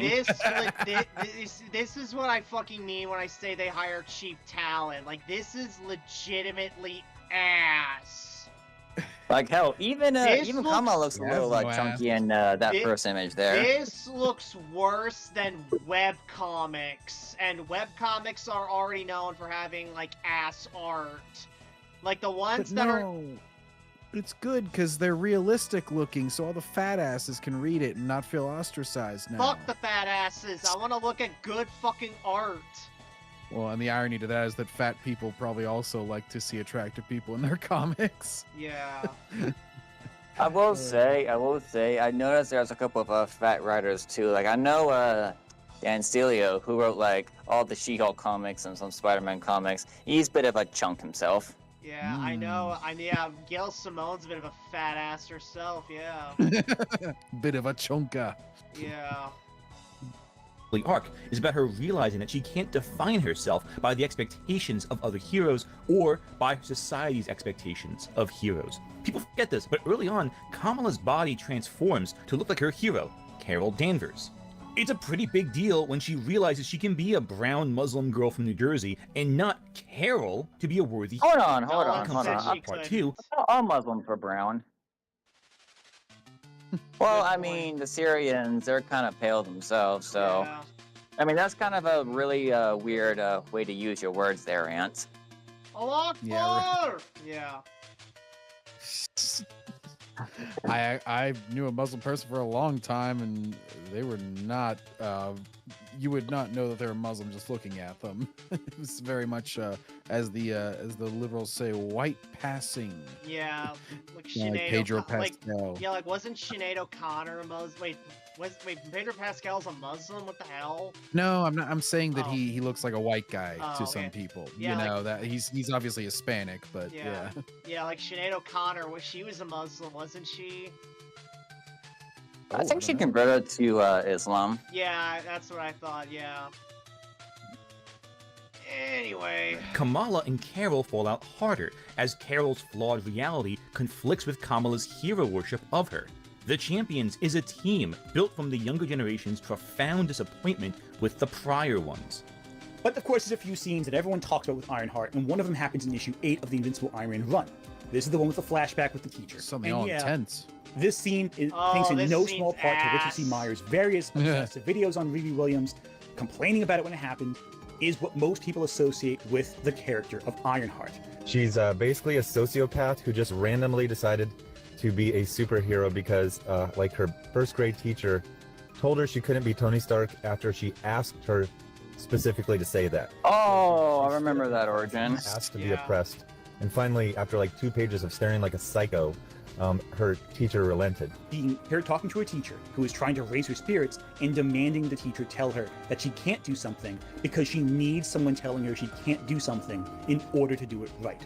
And the scene doesn't work, in part because children don't really talk this way. You don't It feels like a grown man putting words in a child's mouth. Even a super genius child, yes, but it feels artificial. It doesn't feel like something that would actually happen. The teacher gets easily frustrated. It just seems like it seems artificial is what I'm getting at. And let's also not ignore the implications of a young black girl demanding an old white woman oppress her, and racially profile her. It's dumb. There's We a lot get of it. subtext to that. Most It's of which highly is problematic. pretty obviously screwed up. How did no one read this and think, yeah, there's no bizarre implications about... How did no one read this and say, fuck this, throw it all out? Yeah. This character sucks. What were we I thinking? actually have to go in a moment, but here is my last point. If you're going to do a story like that, if you just straight up show your character yelling, demanding to be oppressed, then just what are you even doing with this character? Like, you're very clearly scraping at the bottom of the barrel Fuck that. to get What this are you even character doing over, but... working here? Like, I'd fire someone if they put this in front of me. Yeah, that was a very fireable offense. Anyways, sorry I was in and out throughout this whole chat, but I actually do have to go now. Thank you. It's great being here. Thank you, Backseater. Thank you, John. I'll see you guys a little later. Bye, Yeah, Evan. dude, we'll see you. 20 minutes to go, Backseater. We can do Alright, it. hang on. Let me catch up on chat real quick, John. Let me see here. Where was I? Okay, Briscoe. Mary Cherry just put a post on her channel showing her big old bitties if anyone is interested. What? Ooh. Wait, is he talking about like her OnlyFans or some shit? I don't know. Briscoe, is it on her frickin' YouTube channel in the posts tab? Answer our get question. banned for that. Briscoe, she can build iron suits, but this dumb broad doesn't seem to be able to do anything else with her brains. Yeah, just about. You can't change the smoke detector battery. We all know that. Yeah, Solar put in some Arabic text. I can't read that. Hey, it's New York, Florida, man. I done seen redneck Muslims. Yeah, pretty much. Solar, I'm Mexican and I'm whiter than Pedro, or the guy that played Andor. Yeah, Diego Luna. And Briscoe saying hail to New York, Florida, man. We also got New York, Florida man saying hail to Briscoe. Solar saying bye to Evan. New York, Florida man saying, lol, I had known a guy who was so white that I didn't even know he was Puerto Rican for 5 years. Yes, the whites are all over. Well, anyway, alright, moving on. Yeah, there's like a lot of countries that are right on the edge of those zones. Like all the ones that are like closer to Europe, but still in the Middle East. Like you'll get a lot of people that sort of look in between. Spain's pretty damn A white, black- yeah. Yeah. person demanding to be racially oppressed. What matters is it undermines the version of Riri Williams we've seen up until this point. Ironheart has expressed discomfort with MIT, Stark Industries, S.H.I.E.L.D., and the Champions trying to recruit her. We saw that abrupt speech she gave with S.H.I.E.L.D. about politics and all that, but hey, Ironheart's apolitical. The problem is, with all of that, is that Ironheart desperately wanted to be challenged. Everything in Ironheart's life comes naturally, and yet she needs something to overcome. Even as a hero, she is coddled after her first loss. But she doesn't have a challenge. See the problem? It's a story without a challenge with a main character. This is exactly the thing that all the people that you call grifters are always getting on these characters about. It's more of Ant going, it's only fair criticism when my side makes it. Apparently, because it literally sounds like I mean, obviously, with not as good of a voice or presentation or speaking pattern, but just based on the dialogue, this is like a fucking Critical Drinker video I'm listening to right now. Right. Oh my god. Like, she has no challenges. She instantly overcomes everything. She's too good at everything. Oh my gosh. Briscoe saying on Mary Cherry's YouTube channel under the post section. Holy shit, John, go to her channel right the fuck now. Open up a new tab and go to her channel right now. I really want to see if Briscoe's bullshitting us or not. All right. Doopa-doopa-doo. Hey, look at that. Let's see here. Mary Cherry. Wait, what's her actual name? I think it's Mary Cherry. Try that. Oh, okay. Okay, there she This is. one? Yeah, I think that's her, yeah. Post. The number of the bus is 2525. Is at the corner of... Oh! Partnerversary Subathon. Oh, she's advertising her Twitch, so she can go be a Twitch thought. No wonder she's showing the cans. We got a fucking oh gosh, it's gotta be fat underneath there. Dog, bruh. Oh, hang on. How rude of me. New York, Florida man. Briscoe, I just took a screenshot of them bad boys. My man, New York, Florida man. Oh, anyway. Let's see. Hang on. I want to see if there's any crude comments underneath there. All right. See if everybody just acts like they're not even out. The girls are back. 1-2 hitters. Theo Vaughn. You're not. Oh my gosh. False advertising. Uh-oh. Uh-oh. Oh my god. Wow, she's not clapping. All this sexism. Why isn't she saying anything? Mary Melons. You clearly need all support you can get. A wise tactic. Oh, damn. That sounded like a little aggressive towards her. Content is stacked. Is there a motorboat convention I didn't hear about? Your beautiful face, because I never noticed your prominent physical attributes before. Oh my god. Storm Davis is a psychopath. That's what I just got from that comment. Who the fuck talks like that? I must have been hypnotized by your beautiful face. She's not gonna bang you, bro. Yeah, she's not gonna slip you, bro. Why are you breaking our hearts? You're so beautiful, it hurts. What? Imagine reacting like that whenever you see tits. You're like, why? Mary, what's going on? Business will pick up again. I understand it's a slow period, but things will get better. Seriously, you don't really have to go down this path, lol. She does, though, because her content sucks. Not doing any of that, but I love your content. No, oh, you poor sap. You look completely different. Oh my god. Face card and face card never declines. What did you do? Something different about you. A couple of things, actually. Is this an attempt at getting more followers? Lol, that guy's correct. Huh? What the fuck is this picture? Lol. I think these are Grizzy fans. Oh, yeah. All right. Let's go here. You know, if you guys want a hot chick to just watch Snarky J. She has good opinions and is also hot. I hear she's I hear she's a gap though. Oh what? Oh, a gap. Oh, yeah. I mean, I could be wrong. I don't remember. Anyway. I know that she was kind of into it until Boba Fett, and then she always references that as like her break from the. She doesn't phrase it like this, but the break from the Disney Matrix, as Melvin would say it, where it's like, wait a minute, this is all shit. Yeah. We got Briscoe. Hang on. We got Briscoe saying a bunch of simps on her comments. Yeah. New York, Florida man. Oh shit, she's live streaming on Twitch with her tits out right now. Oh shit, John. We have to see this. We have to see this. Go to her Twitch. We do. Go to her Twitch. Dude, yeah, Japanese Spider-Man is even saying here, dude, click the link to her live so we can troll in the comments on stream. Oh wait, you're right. I'll go to her. Let's see here. Cherry, boom. Japanese Spider-Man wondering if she got a tit job. They're fucking huge. They're huge. I'm huge. Bit bold, brave, and America first. There we go. Oh, we gotta get the average. I don't have Twitch, whatever that you Hold do on. to avoid ads. I'm turning the music off for this. I want to see if this is like. I want to get like a really good fucking. Hey, I didn't know about these Heinz sauces. Thanks, Twitch. Ooh, thanks, Twitch. Oh. Oh, she's even playing porn music. Yeah, Jurassic World Evolution 2. Oh my god. So those are the 3 games that I downloaded. She's shaking. Definitive is literally the reboot. What a horror. I know. Look at her clown makeup. John, put something in the comments to troll her with. Oh, jeez. Should I open it up? I haven't even been on Twitch in forever before this. 27,000 followers. Okay, let me just show you guys. How where the hell do I even comment on Twitch desktop? I haven't been on Twitch in forever, and I never do it on desktop. I don't know, it's probably the right. It's this one. Oh, here we go. There we go. There it is. Oh, Tomb Raider Definitive Edition.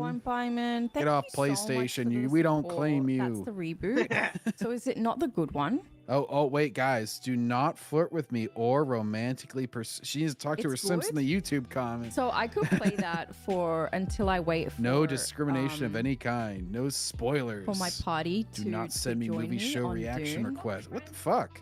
Man, you can't say anything, apparently. Respect each other in the month. English only. Wow. Wow, Mary.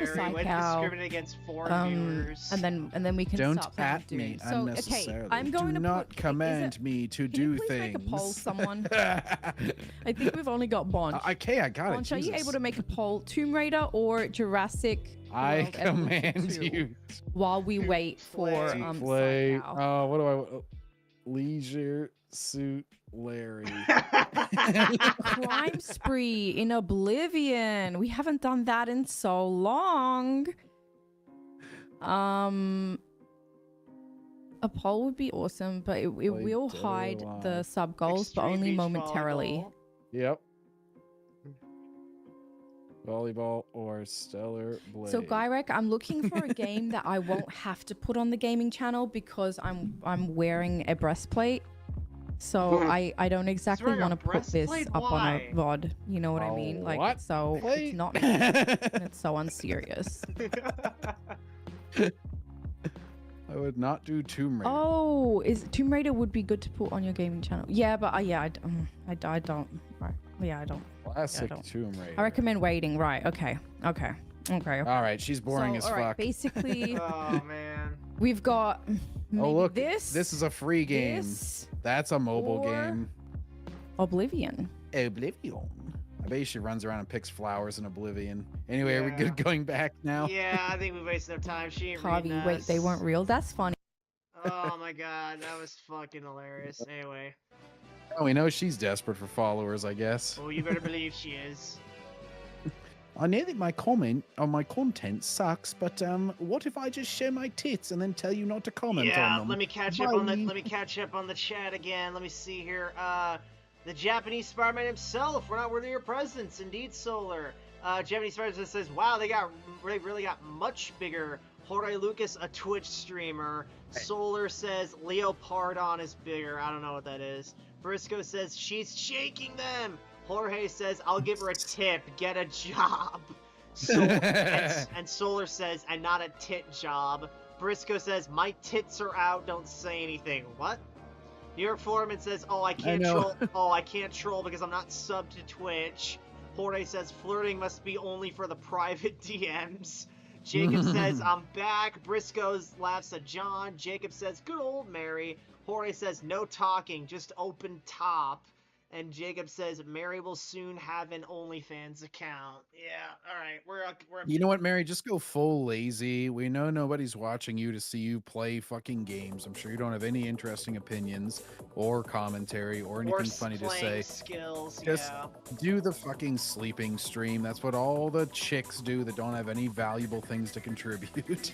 Yeah. Just let creepy people watch you sleep. That's the only way you can make money on Twitch, I'm sorry to say.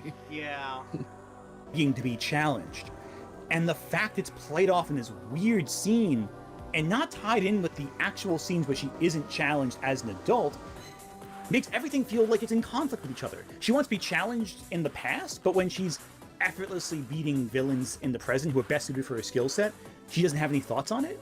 When Will-O-the-Wisp beats her, she doesn't have this kind of she's a shit character. Why do you keep insulting her? And then you're going to try and redeem her. That someone can challenge her. Like, that's your story. A character who has struggled with challenge is finally beaten, unequivocally beaten, and you gloss over it. Yeah, beat the women. You move past it. That's what Ant says. Really makes one token comment about training, like astronauts do, and then they beat immediately the women switch like to the Varia plot. In the Force. I'm telling you, glossing Element, over Element any has possible. Gotta be a wife beater, man. Anyway. Oh god. Growth Riri could have in order to get to the next plot point. Hard. This is a character who begged her teacher to insist she couldn't become a scientist and begged for something beyond the scientist she couldn't do. That would be a challenge for her to reach. That was outside the realm of what anyone else could do. And now she's been beaten, and you don't use that? You gloss over that? You have other characters talk to Riri about surviving. Oh my gosh, he reminds me, I just realized who I was thinking of with the way he speaks and kind of his look. He's Kyle's cousin from South Park. Oh my god, yeah. Because he was just like, come on. I think you've already made that comparison, John. Oh, damn. Oh, well. Damn past me, outsmarting present me. Like Homer whenever he's like, dear Homer. Yeah, let's see. You need like an emergency donut. What's the chat saying? Okay, so Solar replies to Jacob, if she doesn't already. Japanese Spider-Man says, nip slip. Jacob says, Ant will never have a chance with Mary Cherry. Well, Jacob, remember, Jacob, you gotta remember, Ant's married and with a baby on the way, totally. Sure. Ant's wife is gonna make OnlyFans content with Mary Cherry while Ant gets them drinks. Yeah. Isn't that what who's the fucking guy? There is seriously one of the shills that she does OnlyFans and she does like lesbian shit and Nerdy stuff. Nightly. Oh, okay, that's the one Grizzy's talked about. I knew that he had talked about one of them doing that. Oh, always bad. All right. Being beaten and all that, and you don't address her trying to fight Will-O-the-Wisp again or anything like that. That's your choice. That's your decision that you make. You avoid discussing the interesting drama in the story to follow through with some Latveria subplot because it gets glossed aside. Because when you go in Latveria, He's just been shitting on this comic the whole time, and then he's gonna say that anybody who shits on the comic is a grifter. That's not him. Ugh. Yeah. It really is what you said earlier. Only my side can do it. She then goes into full conquest of Latveria and all that. For S.H.I.E.L.D., American colonialism, again, apolitical, don't forget that. But that's beside the point. The point is, she could have had a really interesting personal arc with someone who beat her, unequivocally, undeniably stopped her.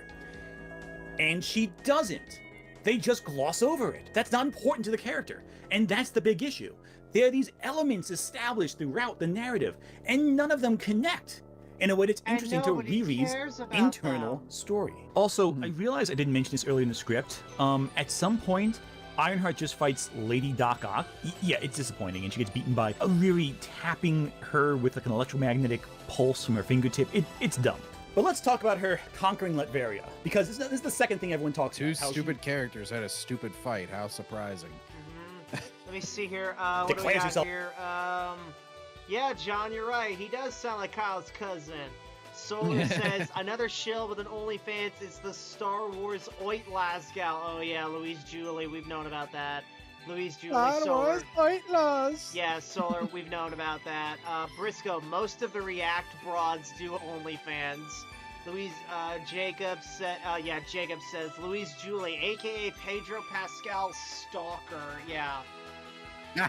Anyway, moving on. Of the monarch of Latveria at the end of the story, and then, you know, reluctantly gives up power. But she's clearly doing it to broker peace. You know, some people read this as really being an egomaniac who's coming to villainy, but like, come on. It's just to instill a democracy in another country. You know, American colonialism. Hell, I'll even say this. It's the closest we see Riri do something for someone else completely charitably. There is a clear sense that Riri actually cares about the safety of the people of Latveria in these scenes. It's a good humanizing moment, not indicative of any villainy or any secret drive for power, but just a genuine sense of wanting to do good. You know, like what superheroes do typically. There's a lot. Oh, so one time she acted heroic. Congratulations. But this entire arc. But I think the idea of making a black character who's supposedly very politically aware become basically a Project Ajax insert where she conquers a country to force it to align to her political ideologies is at best unintentionally loaded with American colonialism / problematic Cold War wish fulfillment, and at worst, profoundly screwed up and undermines everything that came before it. Wow, Ant of course, really what hates undermines America, the level of how this works. And how would you feel if she was like, if it was like Kamala Khan trying to spread some Muslim values into Britain or something, to the point where she got them to pass laws where you would get banned online and arrested for posting anything that was against her race? How would you feel about that? Because apparently her colonialism is only American colonialism is bad. Yeah, because how dare America try to spread their values to the corners of the globe in an effort to make the entire world better, am I right? Now, is that Latveria quickly fails as democracy and plunges into a deeper tyranny. One so bad, Dr. Doom has to come in and save it. Dr. Doom had to save Latveria from the democracy that Riri instilled in to it. be fair, Unintentionally. it's He his didn't mean that. country. Yeah, isn't that like the status quo is that he's the ruler of Latveria? Yeah. So basically, and the Latvians typically like him, so yeah. so this chick came in thinking she could do better than all the white people. Spread some shit through force and then had to be clapped back by the big strong man. This sounds like a great comic. Happen. But it, you know, to stop it from being a further dictatorship, Dr. Doom has to set in. What does that tell you? I mean, I guess it kind of adds some realism to Ironheart's conquest of Latveria, that it leads to unintentional horror shortly after she leaves, but I digress. But of course, let's not ignore the fact that all of this is according to the design S.H.I.E.L.D. wanted. Sure, Ironheart declares herself a monarch, but she's doing this as a pawn of Sharon Carter, who uses Riri to circumvent the fact that she has no evidence to justify an invasion of Latveria. At every turn, Ironheart is just a pawn for older characters who lack her engineering skills and knowledge and all that, but are completely cunning. All to exploit them for their own benefit. Bendis' run leaves so much clever storytelling on the table, but never uses it. He could have explored the themes of someone trying to take a genius and use them for selfish ends. She could have talked about the conflict between Kamala and Carol in Civil War II. The idea between the idealization of a hero and hero worship versus this disappointing reality of meeting your heroes, and just applied that to Ironheart and Iron Man. But instead, he neglects this.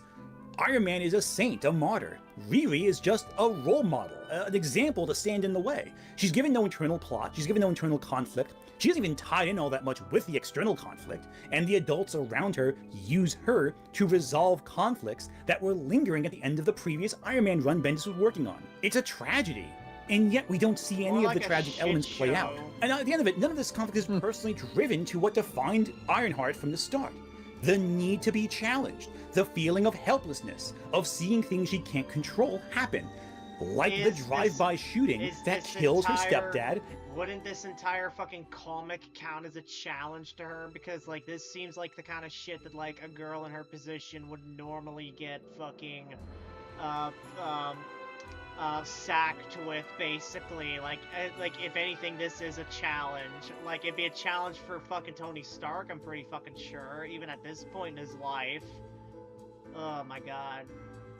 I don't know, he's just sounding like a toxic grifter still to me. Yeah. Guy just keeps saying that, you know, Riri Williams isn't some fully fleshed out character. How dare he is all I have to say.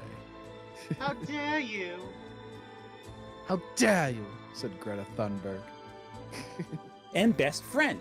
Don't forget, that's how the run started, and it barely factors in to anything that follows. Oh no. It's something Eve Ewing had to pick up in the next Ironheart run and explore that. But that was years after it first happened, which meant Riri had this unresolved, unexplored component of her character.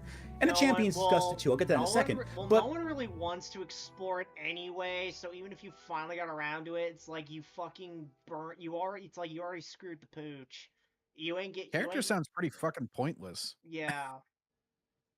Like, if she's this useless, this many years into her run, and she's been canceled, and nobody fucking cares about her, why do they keep propping her up and now putting her in TV shows? Because diversity. Sounds like she's getting a pass because of how she looks and what's between her legs. It's sexism, I say. Yeah. All the emotional conflict that Ironheart can experience is left ignored completely. In 26 run, strikes and you're out, we swear. Is defined by benefactor. One more chance, Riri. Can this person help Ironheart, or can they impede Ironheart? And as a result, Bendis creates a landscape where Ironheart has no need to socially interact with anyone. She's never given interpersonal conflicts. She's given things or impeded, and that's it. Riri does not undergo an arc. She isn't challenged emotionally. That's completely counter to Miles and Kamala. This is the hero's journey, not that part, but about her never having to go through anything or any development or arcs. You're literally just parroting all the people that you hate.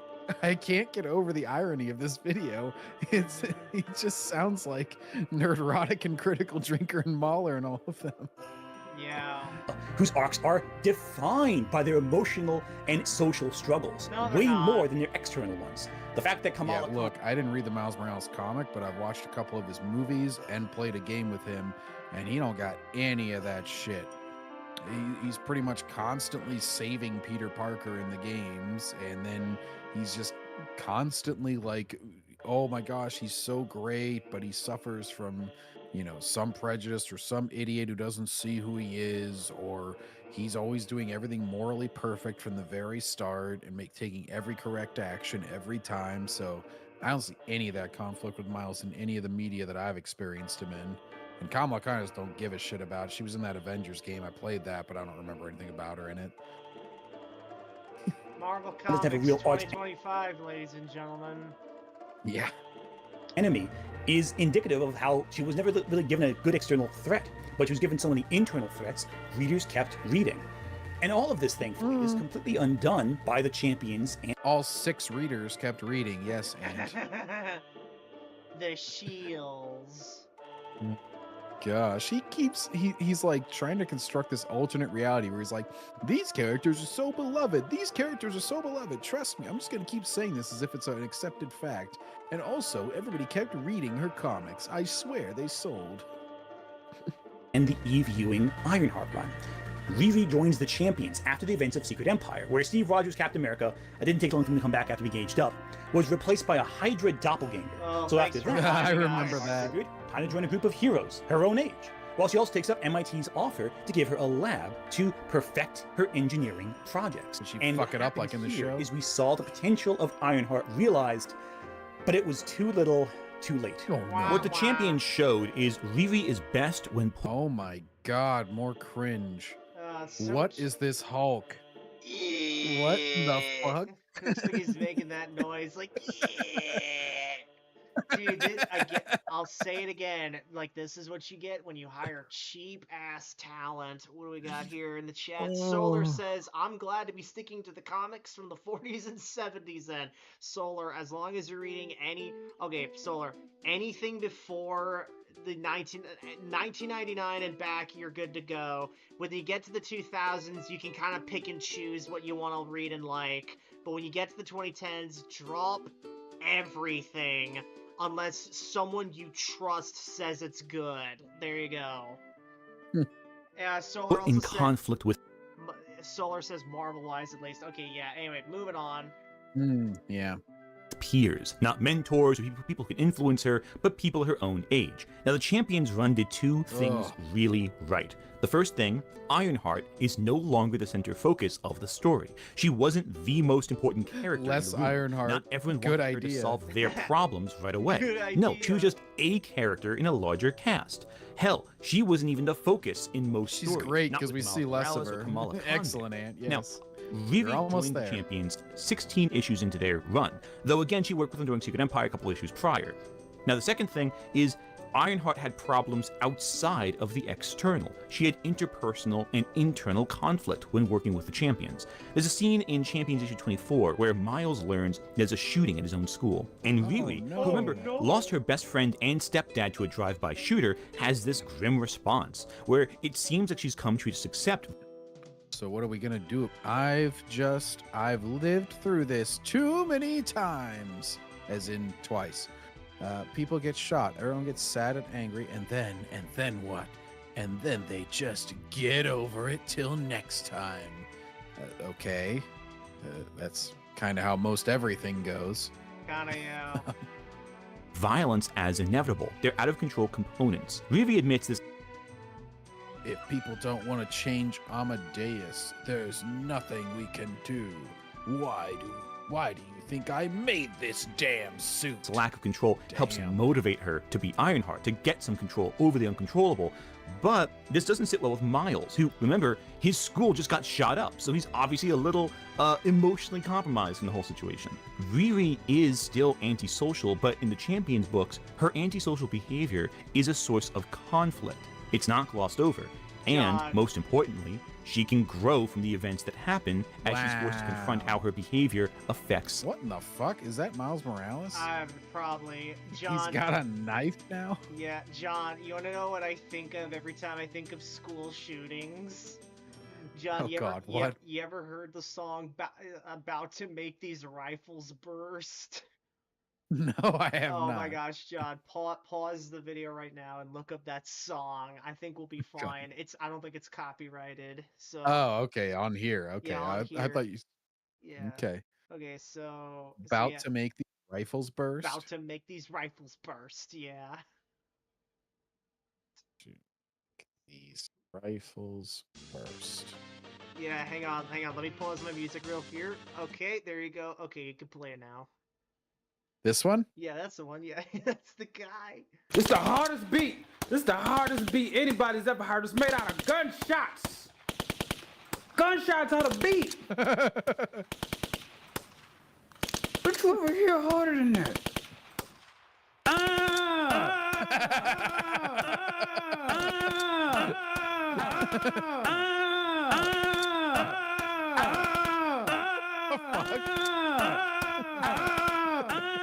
Taking off our shirts, about to make these rifles burst. I like this.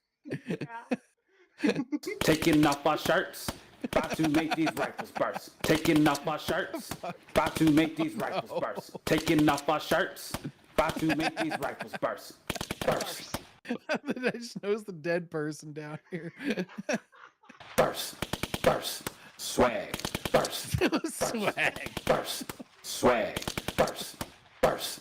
Burst. Swag. Burst.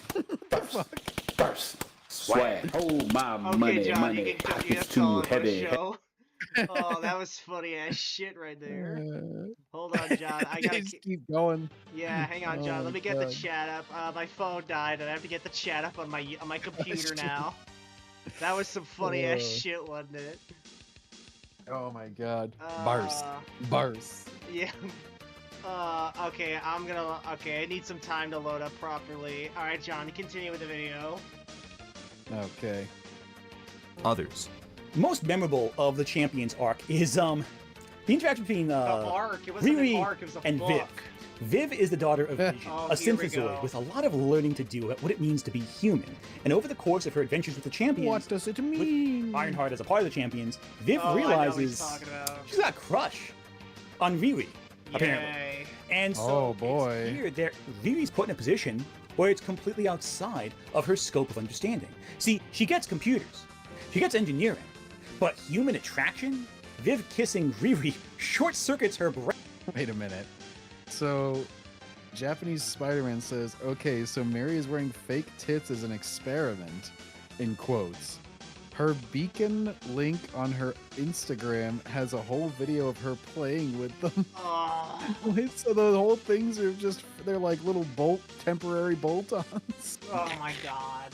She's Okay. testing to see if she gets views. Brain so badly, she's unable to actually talk to Viv about anything going on, which just turns this into a will they won't they narrative. That's interesting and awkward and indicative of what it means to be a teenager, No, it not isn't. knowing how to compute around people. It's great because Viv and Riri are teenagers. And it's at the era in your life where everything is awkward, where nothing really makes sense, everything's uncomfortable. And by exploring the age of the characters as a conflict, it makes the character Ant wants so more much talk more about them interesting. kids. Now, Ironheart doesn't return Riv's Ant wants kids affections, to mind you, fuck. but her inability to actually process what happened is a perfect little character. Look at her fucking... I thought the heart on the little chest was stupid before. Now she's got a retarded little heart on her head. She Does looks- she shoot beams out of that? She looks like a crappy Mega Man OC. It's Heart Woman. You have Yeah. to steal her powers quick. Congratulations, Mega Because- Man. You got fucking, like, heart cannon or whatever the hell. I don't fucking know. Oh, the dude from Captain Planet. Heart. Go planet, yeah. It forces Riri into a position where her skills are completely useless. And I love that. I love how the Champions takes his character, Oh my who's God. defined by her Bruh. skills, and says, you know what? Bruh. Let's just take her and put her into a really strange scenario she's not equipped to deal with, and just see what happens. Bruh. Bend it. Oh my gosh, Pause. guys, she may be strong, but no matter how strong she is, she can't navigate life. Rob Pause. Schneider is Riri Williams. Hang on, Briscoe. That song reminds me of one of those Ugandan movies, like Who Killed Captain Alex? Yeah. Japanese Spider-Man, she's wearing a legit tit suit. Solar, that movie deserves every Oscar Prize award. Yeah. Anyway, yeah, Ant needs to legit be put on a watch list, since he legit now wants to see like Riri and Viv fuck now. Like, I swear to God. Oh my god. Like, Refuse to ever do that, keeping the character firmly in her comfort zone and nowhere else. And it's amazing how a more talented writer can just do something so great with the character when exploring what... My god, he's filleting this entire comic because it gave her a basic ass conflict. Gave her one little romantic interest, and he's like, oh my god, it's the most interesting thing that anybody's ever written. Well, aside Shakespeare, we made a love story. Holy shit. Yeah. goes beyond just engineering and programming. And it's a concept that continues into the Eve Ewing run, where Riri creates an AI of the best friend who was killed by the drive-by shooter. Yep, and it just has like the emotional show. sentimentality to her programming. using her skills to bring back something that she lost, even in a small way. It gives an emotional perspective to John. Ironheart's behavior and actions. Speaking of Shooter and Marvel, rest in peace, Jim Shooter. I am so sorry to see what's become of your company, or the company you once held, rather. Anyway, moving on. Now, I don't feel the need to go into every appearance of Ironheart because I basically discussed over half of it just now. Yeah, we know. The popularity of Riri. Holy shit. He literally spent 45 minutes of a 52-minute video just recapping every fucking issue of Ironheart. Yay. Remember whenever it was at like 20 minutes, I'm like, oh, surely he's going to get into the actual subject of the video pretty soon here. Right? Right. It's like got 7 minutes left. There's no way in hell he can wrap shit up now. Oh my god, that's let me catch pathetic. up on chat real quick. No, it's not pathetic, it's oathetic. Let me see. Okay, wait, okay, hang on. We got Japanese Spider-Man says Anthony Caligula. Ooh, that's a good name. Solar, that nickname is a bit too grandiose for him. You're right.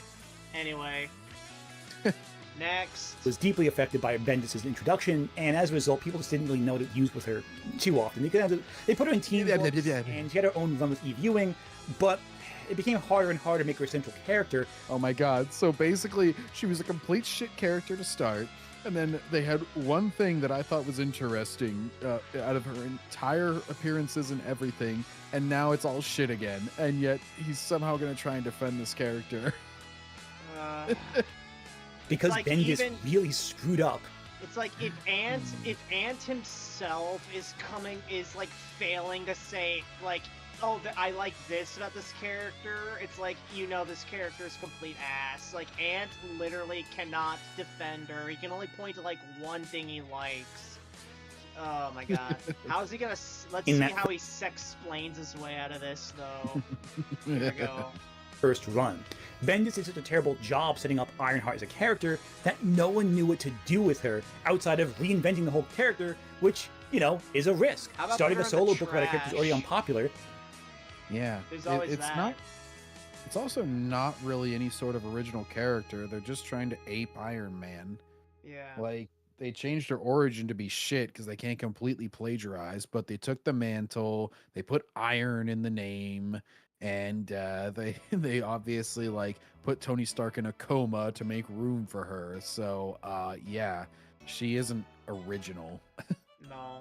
That's a challenge. It's easy to put her on a team and see how she functions in a dynamic. But as the other members of the team got more and more popular, like Miles Morales and Kamala Khan, They didn't get more she was popular. pushed further Yeah, and they got further back into the back ends of the comics. In And an effort to make them popular, and they are popular, but only with like Disney shills, and they don't count. Yeah. Reminder that even the Spider-Verse movie didn't make that much, and it even had the benefit of having every fucking Spider-Man in it. Yeah. And we saw how that worked when we even had 3 Peter Parkers in. Now, animated movies can make billions too if they're really good, but clearly it wasn't that popular. Yeah. sadly, kind of in a memory hole of sorts now. She barely shows up. In the last 5 years, she's appeared less often than in the first 3 when she was first introduced. Because she failed. But ultimately, we've come to the MCU. Ironheart was established without a core cast, slotted into Black Panther Wakanda Forever as a teen genius whose talents were exploited by a government body. Shoehorned in. Gone is Riri's antisocial behavior. In its place, an affable young woman from MIT who casually takes apart cars and builds Iron Man armors appears. But Murders here, cops. rather than being an Iron Man Jr. like a certain other young hero in the MCU, Riri is a peer of Shuri, another young genius character. So she offers us. She still has her entire look and power set off Iron Man more than Shuri. She's not running around with panther claws.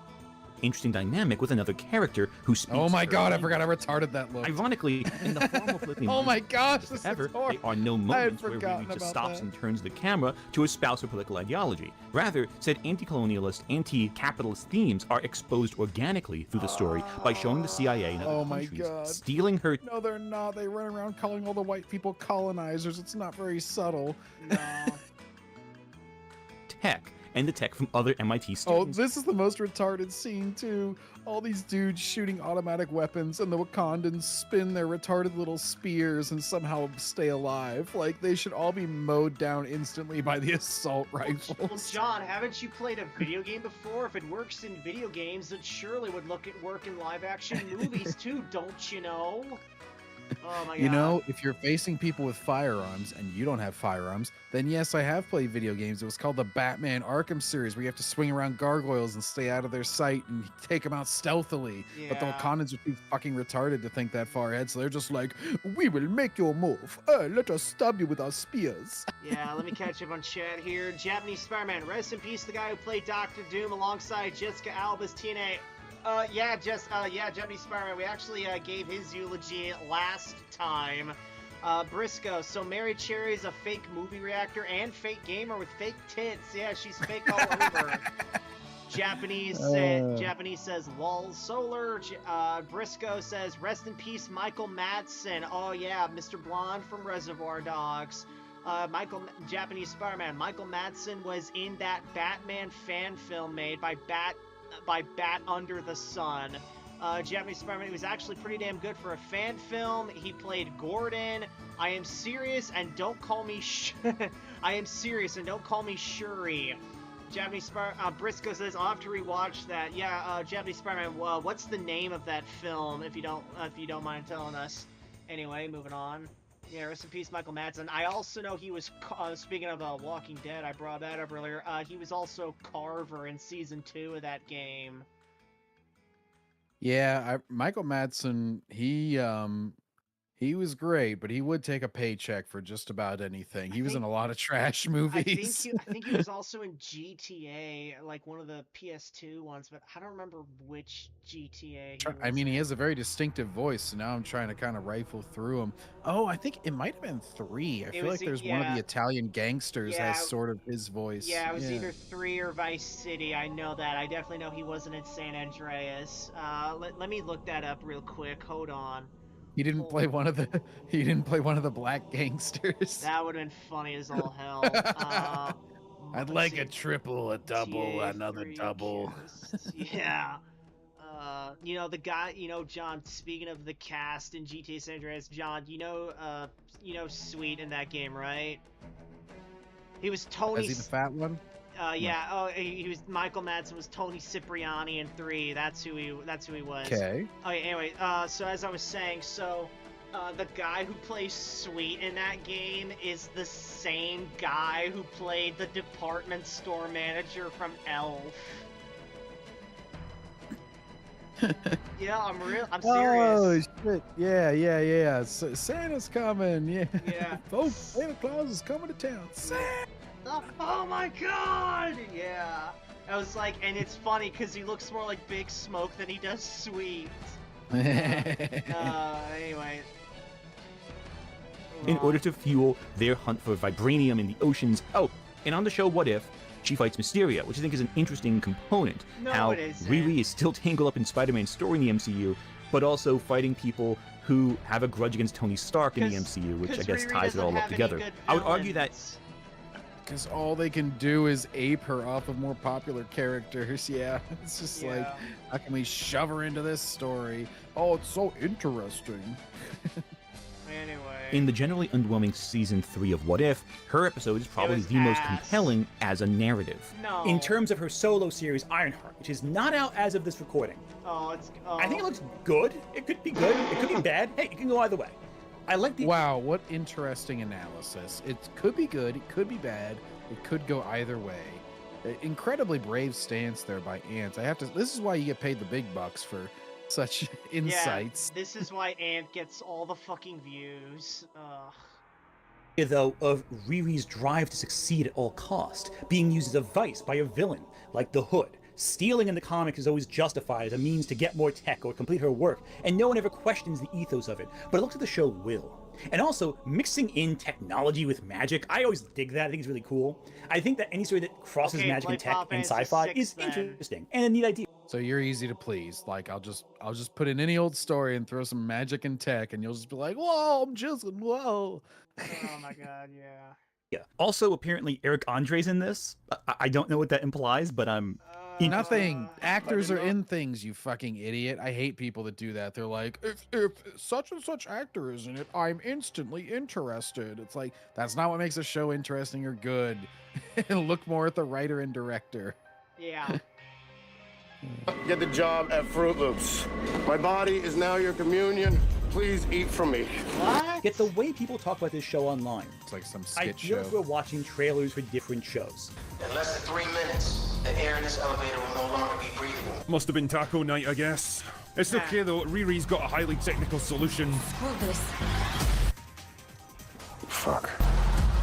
I heard Riri Williams was a genius. Aye, it takes a real genius to force an elevator door open. Wait, why'd you bypass the shot where she's seen bypassing the circuitry of the elevator to open the door up? Why would you just act That's like it not was a something different than it genius. really was? I feel like you're cutting out some details to make your agenda here, but okay. Like, sure. Like you? Okay, you just added that context. His comment still pertains just as much. Like, she literally smashes shit and then hot wires it. He could have made a racist joke, to be honest, but he refrained from that. Yeah. You adding that shot does not make his comment any less true. Yes. Does it look amazing? Not really. It probably won't be as good as Agatha all along. Oh my god. My God. Now I have to watch his review of that next time. Which I thought was really good and surprising. It'll probably lead into a tease for Kamala-Khan's team of heroes that we saw she's forming at the end of the Marvels, sure, but this still is more compelling than anything Bendis wrote for Riri in the first place. Crossing Riri with the Hood and creating a personal conflict between them elevates the show so much further beyond what Bendis did originally. It's not a personal conflict at all. They barely even interact. I can say this after watching the show. Yeah. Oh my god. Speaking of interact, let me see the chat here. Okay, Japanese Spider-Man told us the name of that fan film. Batman Dying is Easy. Thanks, Japanese Spider-Man. Made by the guys who made Superpower Beatdown for Machinima. I do know that.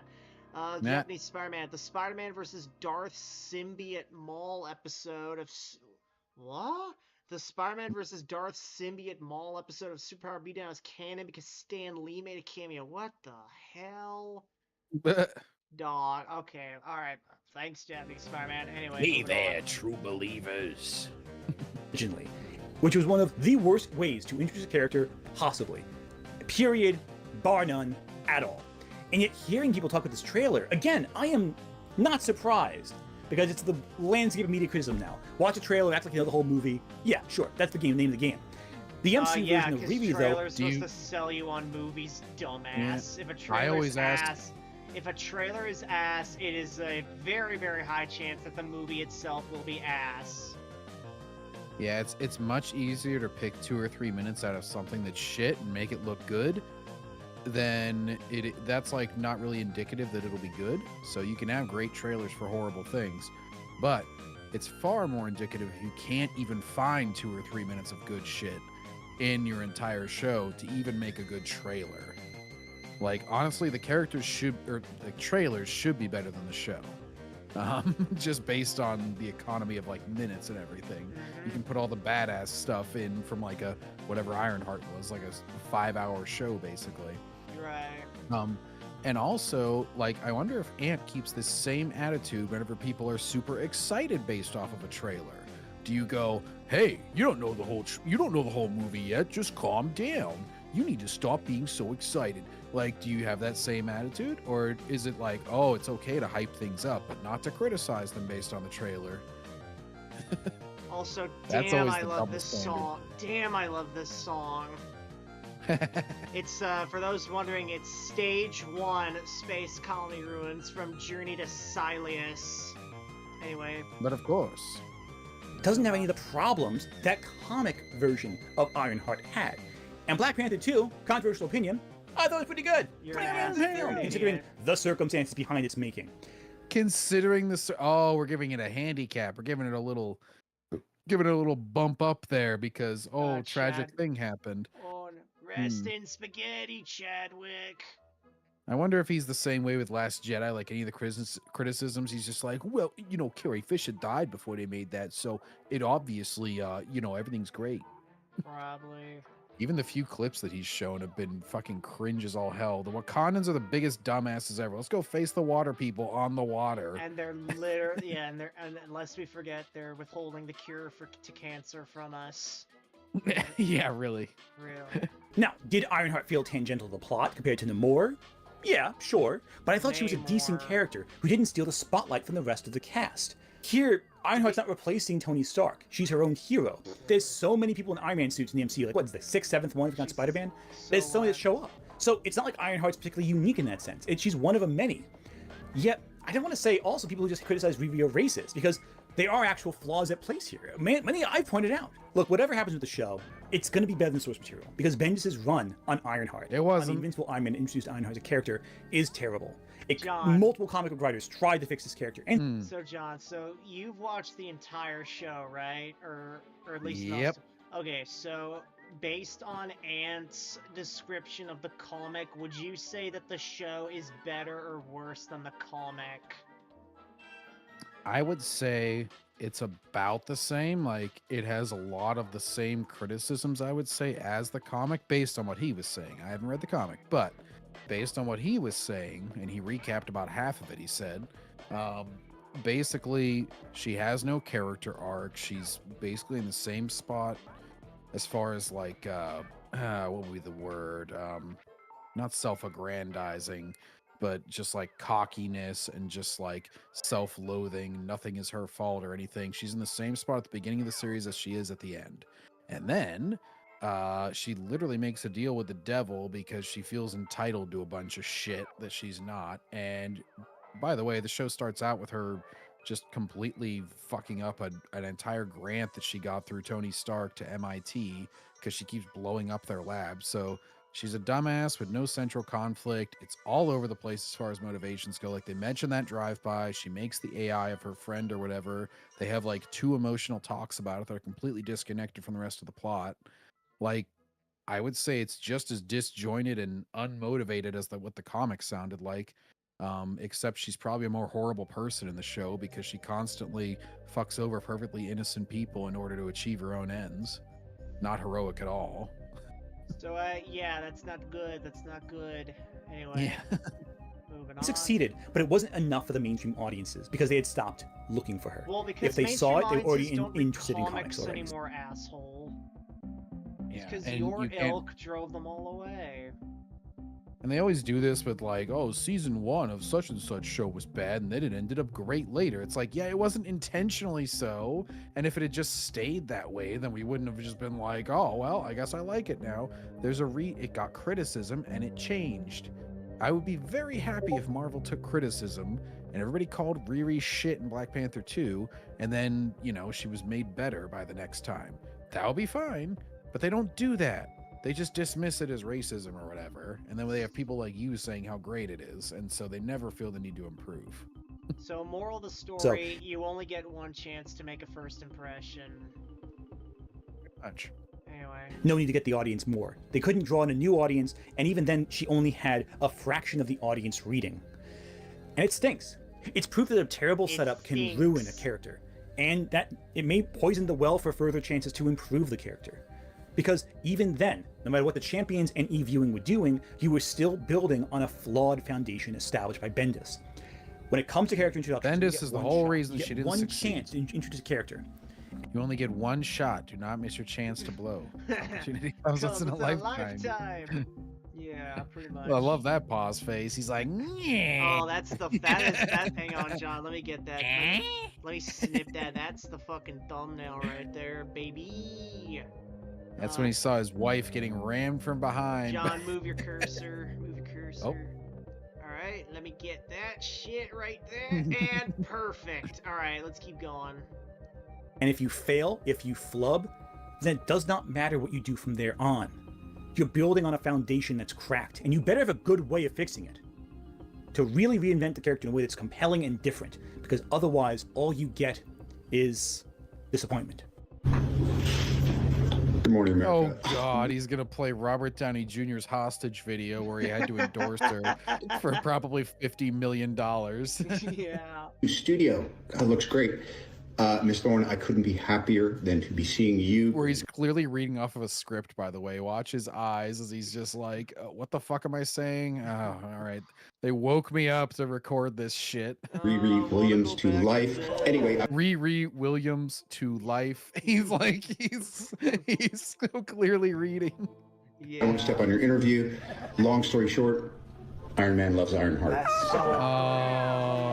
I won't step on your interview because I literally can't be bothered to memorize anymore. Oh my god, this Oh was... no, woke Pedro Pascal is 100% fucked, career over. It's only an hour 13. Let's get into it, Backseat. Oh no, I gotta get off soon. The computer's running Yeah. low. Uh-oh. Mom Cedar's in bed now. Okay, so let me finish up the chat here. Japanese Spider-Man. Well, I just found out Mary has a channel called Very Cherry, and the fake tit videos called Silicone Breastplate did wonders for my channel. Jordan says, hail Backseater and John, force choke the like button, guys, and share the stream to all social media platforms. Subscribe to get the subscriber number up. Thanks. Thank you, Jordan. Japanese Spider-Man, it's the third most popular video on that channel if you're interested, LOL. Briscoe's hailing Jordan. SWA says, ugh, this guy. Well, don't worry, SWA, we're all done. Briscoe says, this guy keeps rambling on and on and on, and holy shit, it keeps going. Yeah, man, he's like the Energizer Bunny, man. Briscoe says, hail SWA. Japanese Spider-Man says, peace, fellas. So yeah, closing arguments. John, what do you have to say?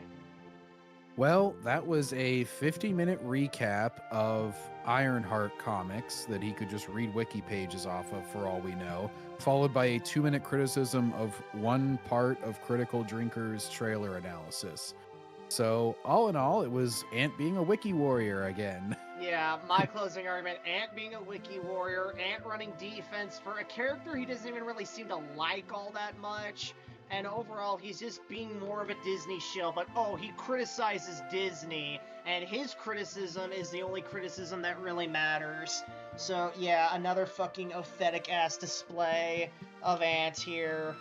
Maybe we'll do one of his dumbass friends next week. I'm not entirely sure. Depends on what direction the winds blow. I'll have to see. But in any case, folks, so if you guys enjoyed this video, please give it a thumbs up, comment below your thought video, subscribe if you want more videos like this, and we'll see you guys next time in the backseat. Take care!